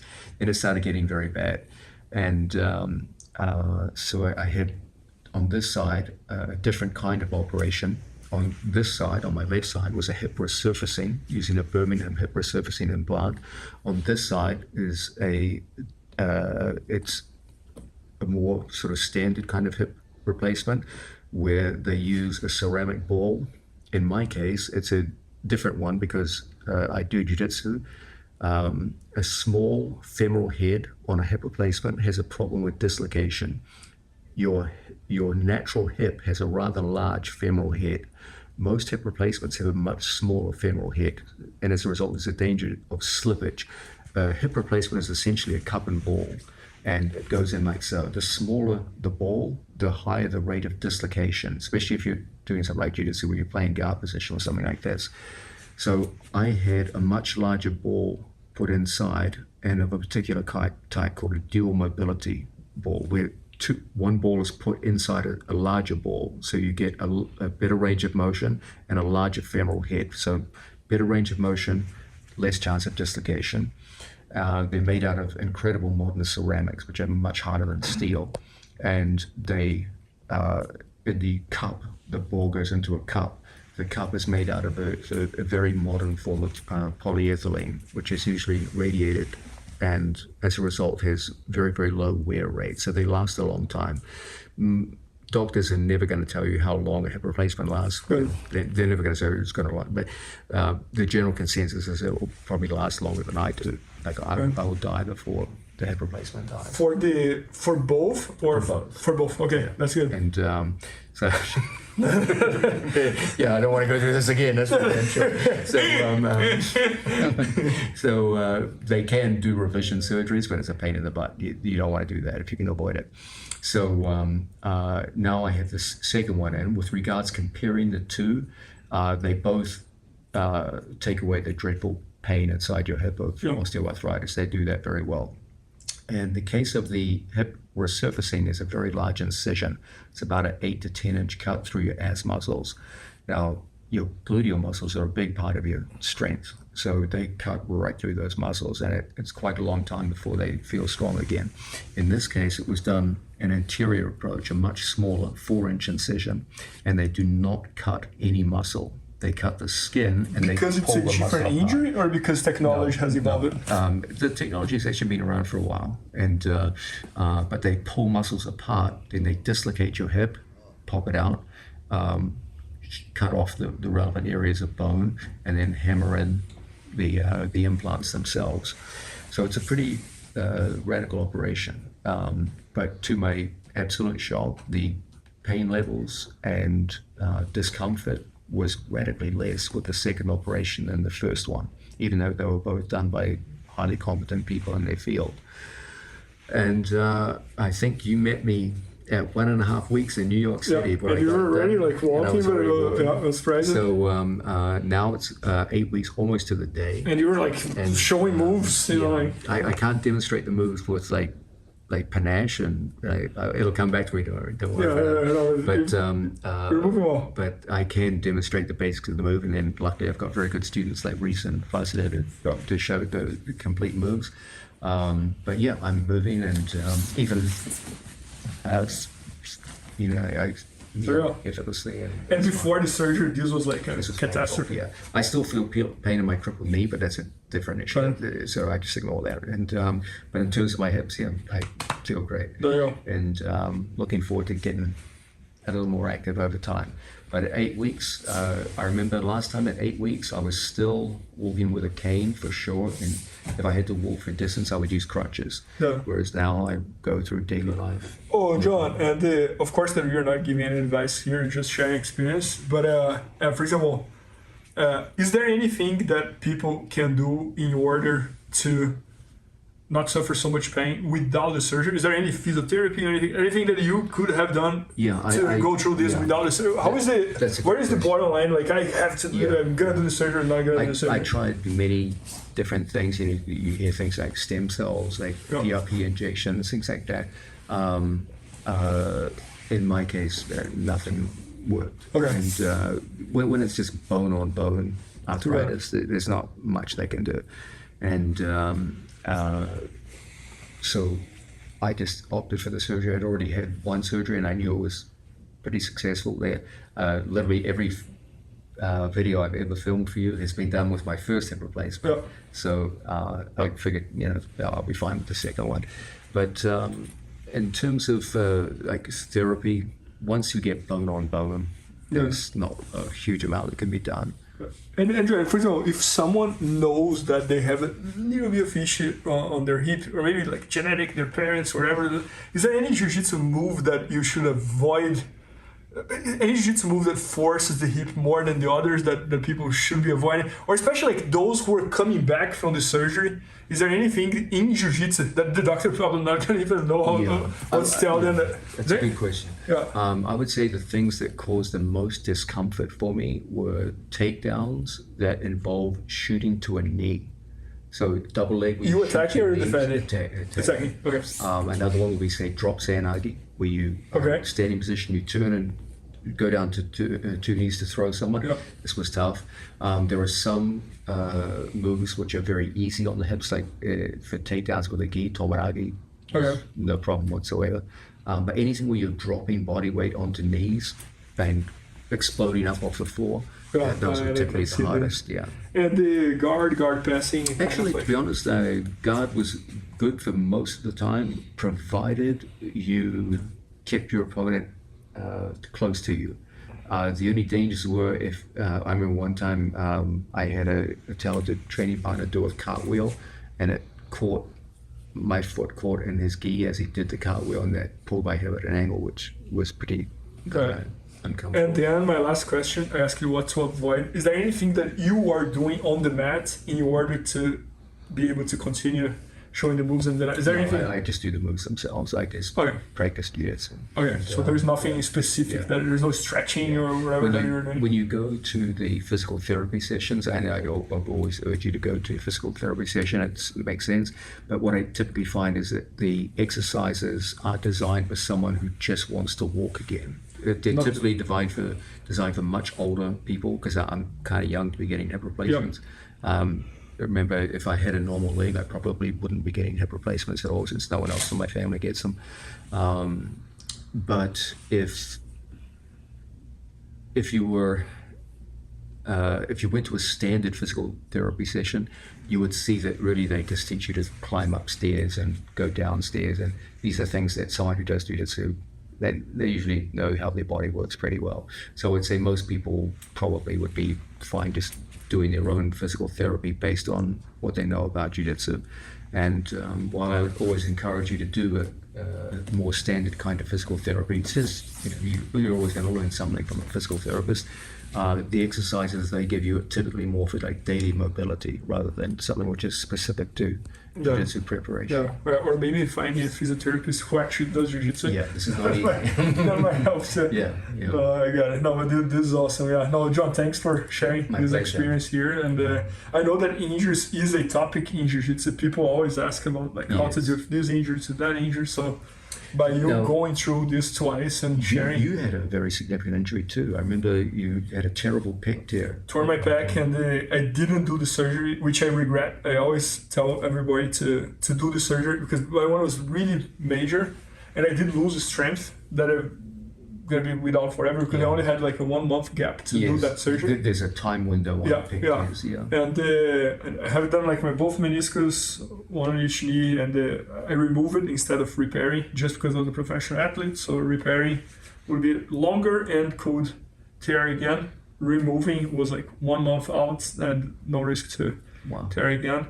And I'm all my wrist, you can hear. So like we have all broken cars here. I think it's fair to say if you spend a lifetime in jiu-jitsu, by the time you come off the mats at the end, you'll definitely have some stories to tell your grandkids about what happened to you along the way. It's pretty hard to get through the whole sport without some serious mileage. I think everyone accepts that. I think everyone realizes this is a contact sport. Like everything in life, if it's worth it, it comes at a heavy price, but yeah, no, I agree. It's worth it.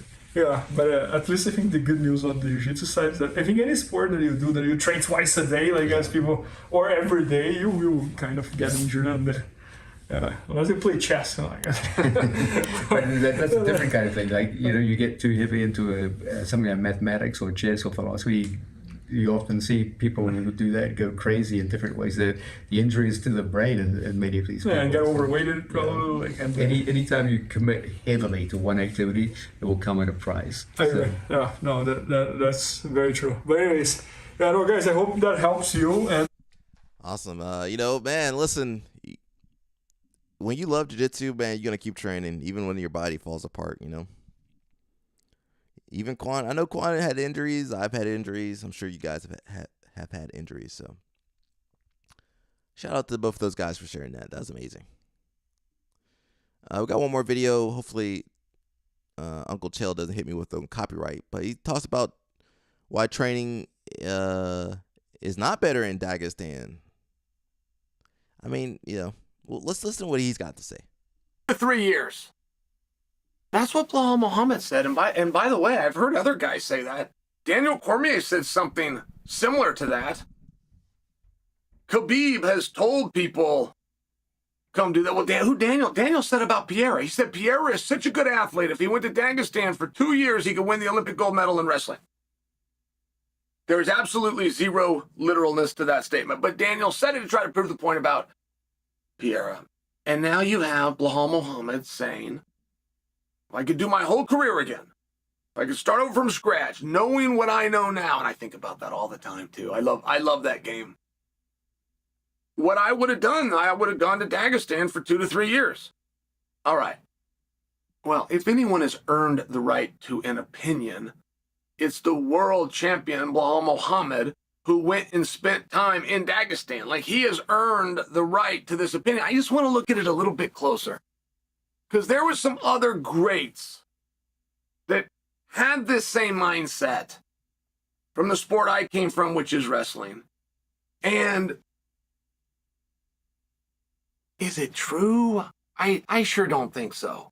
I will just tell you, in the world of wrestling, the Russians were winning all the medals, and therefore, because they won more world and Olympic medals, they were then better.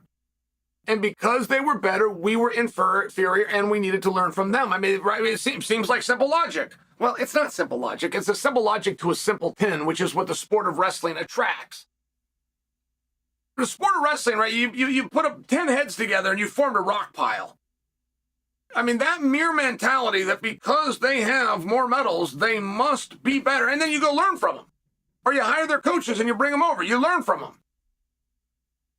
Pretty soon you don't learn a goddamn thing. They're showing you at the senior level, at the highest and Olympic level, the same thing your club showed you at the YMCA when you were 9 years old. They say on drag, they say it a little different. You're gonna pummel to underhook. Things you learned on your first day, the 2-on-1, these Russian tie. Things you learned on your first day. Things that your pops, if he had a little bit of wrestling, probably showed you in the living room. We got wrench into lift. Yeah, that's the same stuff we do here in America. There's nothing about the Russian system of wrestling that is even slightly ahead of American. And there never has been. Well, gee, Chael, they win more world and Olympic medals, so you're simply wrong. Well, they don't have an NFL, and they don't have an NHL, and they don't have baseball, and they don't have an NCAA. So the best athletes in their entire country go in to their national sport, which happens to be wrestling. They don't have a single move, strategy, technique, or preparation better than we do. They got better DNA. And I only bring that when Blahal brings that up. Like, I very much am impressed with the boys in Dagestan. Sure am, but you ever line them up and have them take their shirt off? They don't look like some dude that you went to class with, just for example. They don't look like your neighbor. Probably don't look a lot like you. Now, Blahal Muhammad was blessed with that same DNA, right? You can see them, you can see the tone, but I'm just sharing. When you think about the fight team from Dagestan, as great as they do, how would they be better than us? How? In wrestling, it was always argued because they had done it before. They started before us. They have a system. I had to hear the word system. Do you ever hear someone in wrestling talking about system? Just thank them for their time and be on your way. DNA. That's it. Our NCAA All-Americans go into freestyle. If our NCAA Americans went into Greco, we'd have the medals in Greco. The same as we have in freestyle. The greatest feeder program out there is the NCAA. And the last thing you're going to get a freestyle coach to admit is that. But it's true. Now, I only share with you, when you look at the boys from Dagestan, how would they be better? The sport originally started in Brazil. There's no actual proof of that. Then you get the guys in Japan that they claim that they started a sport, but there's no actual proof. There's not like videos or anything like that. But this is what they claim. This is the way the story goes. But first time they set up that octagon was some Brazilians that did it in North America. I believe they were in Mobile, Alabama. Could have that wrong. In 1993. So, no, Dagestan doesn't have a jump on us. Absolutely they do not. In fact, Dagestan doesn't even have a tremendous lineage. Their lineage dates back to the beginning of the career of Khabib. Now, this is impressive stuff, but to make believe that a small region of the world who started a sport 15 years ago that was founded by Brazilians in North America in 1993, to make believe that they have a system that's more advanced than ours, I would just ask you, how did they get it? How did they get it? Who started it? Okay, great. You probably have your answer. Where did that guy get it? What did that guy do? The guy that you're claiming started it all, what did he do? Where did he get the system that you're saying in 15 short years has surpassed everything else in the world? And pretty soon you realize, no, it's just a group of guys. And they're really consistent. They're really good at being motivated. They're really good at coming in today, right? The most important thing that a coach can ever do with a kid, ever, is make sure he comes back tomorrow. The best coaches in the world will not have a technique. They will not have a pep talk. They will not have a system. The best coaches in the world We'll get you to come back tomorrow. That's it. They're motivators. And when you look at the guys in Dagestan, they have a real reason to be attracted to the sport. There's a very respected thing in Dagestan. Just for example, I was in the WEC, many would say champion. And I remember getting my hair cut, and the WEC days weren't that long ago. And I just remember the gal asking me, "What do you do?" And it was the last time I ever tried to answer that question. I'm trying to explain to her WEC, and it's like the UFC, and it's actually a sport called MMA. And now I've thrown out 3 different acronyms that are completely confusing. So she says, "Oh, so it's boxing." And I try to correct it. She goes, "Oh, so it's wrestling. I've seen that on Monday nights." So we just never got there. And this was the 100th time that I had this conversation. I just remember in that moment going, moving forward, I'm not going to say I'm in MMA. And I didn't. For years.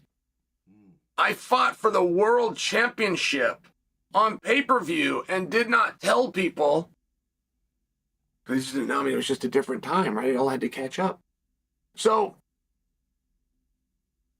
I take that time to tell you that story because I have been told my whole life as a wrestler how great the Russian system is.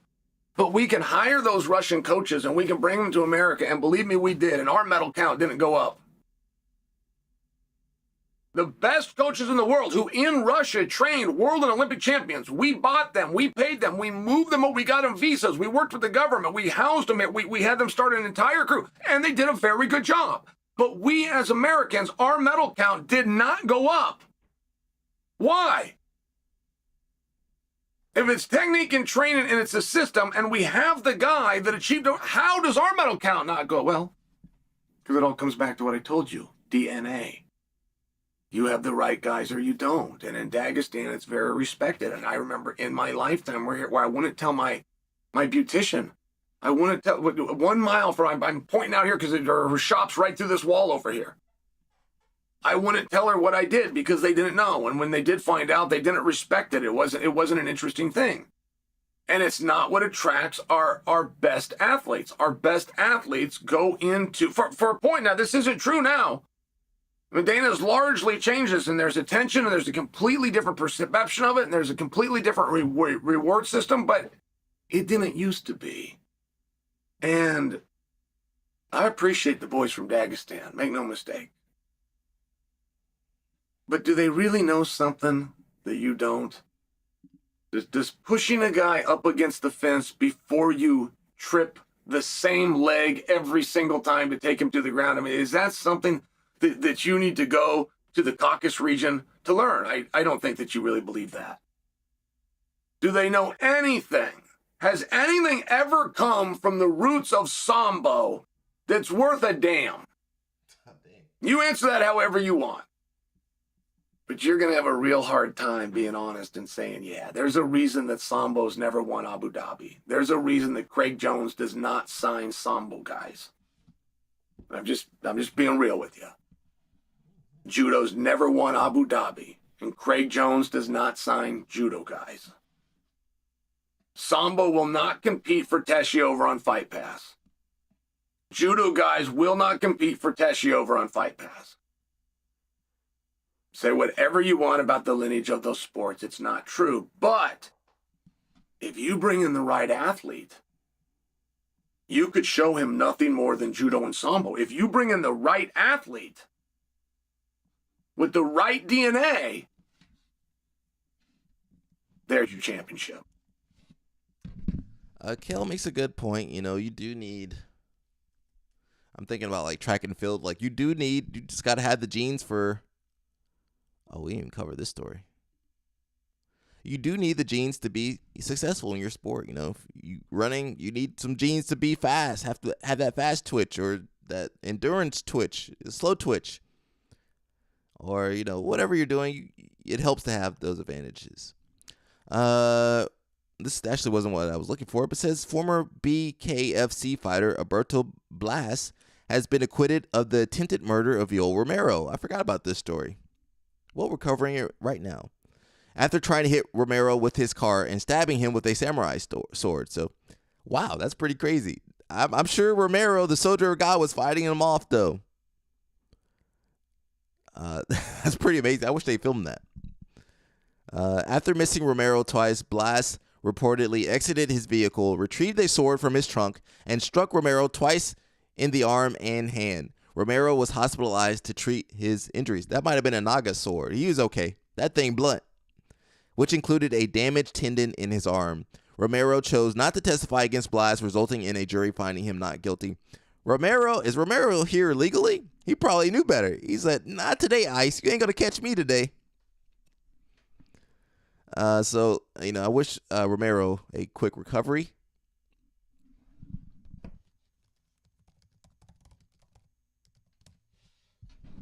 I'm looking for a post from Wrestling Prep. If you guys know Bo Bartlett, he does like a lot of wrestling prep.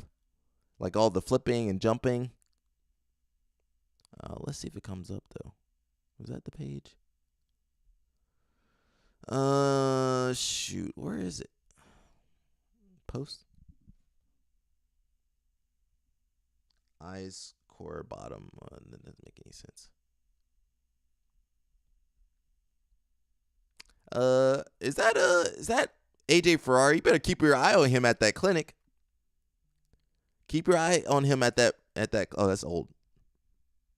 I'm trying to find this. It's not coming up though. He's ice core. I score from oh.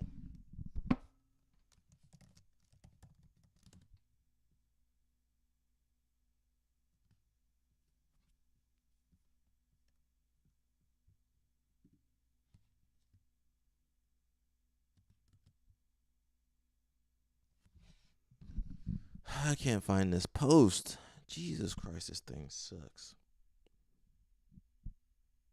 Is it a real? Where are you? Can I just send it to myself?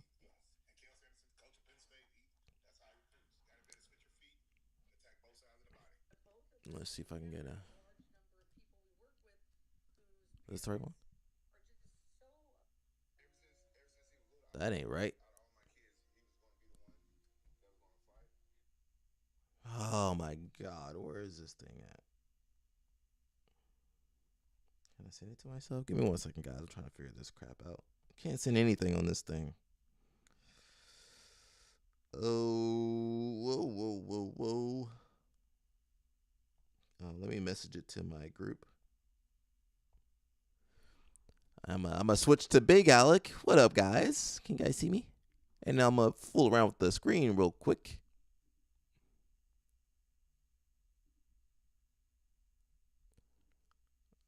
There we go. This crap. Oh, you guys can't see it. All right, so we got last thing before I finish. We got wrestling prep. If you guys don't know wrestling prep, that's who I'm kind of training to meet, and Bo Bartlett. So we're gonna see what she's got to say.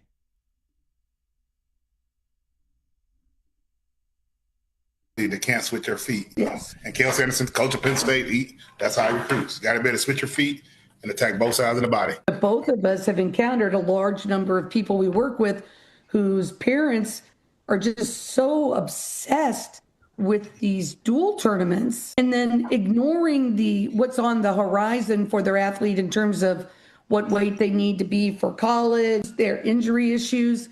When I first got to Wyoming Seminary, that was the main thing. That fall, the kids would go to every dual tournament there was. And then finally, the last couple years, the kids only went to journeyman and Super 32s. And finally, it was just getting it the way I needed to, where everybody didn't go on all those things and they focused on the training that they were getting. Well, and people get so incensed with it and they get, agitated with me when I don't know what these duels are. And sometimes when I try to explain to them, like, it just doesn't matter. No college coach is asking me. So you're talking about a kid whose growth plates are completely open. You're asking them to cut weight. Some of them put them on 2 or 3 different dual teams.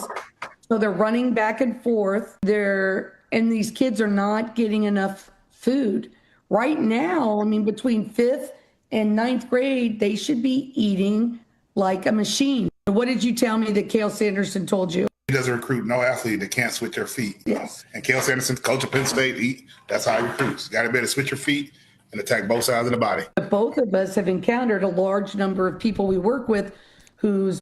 All right, guys, so you heard it from them. They said if you want to wrestle at Penetration State, I mean, I don't say you go to Penetration State College, but, if you want to, you got to be able to wrestle from both feet.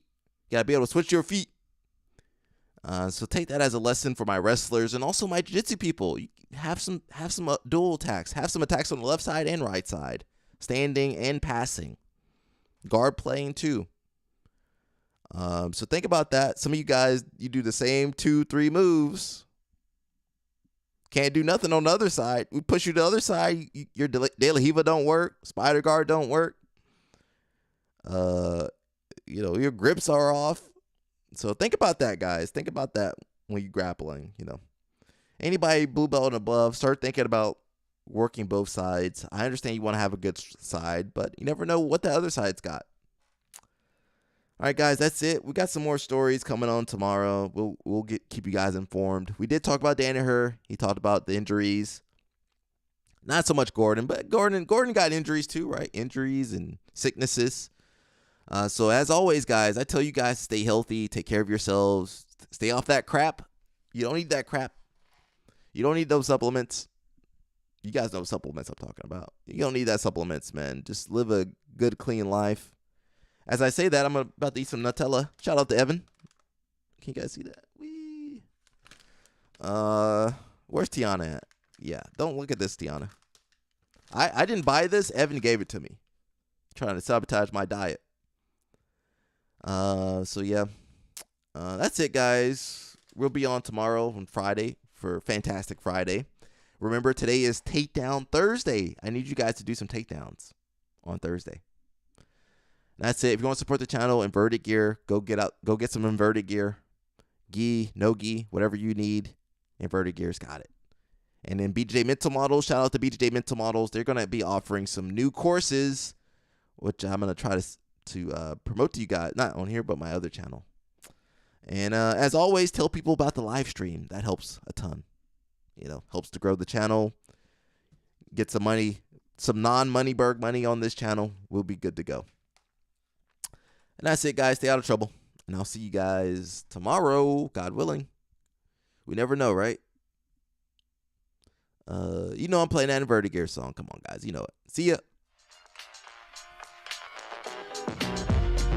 Hey, inverted gear.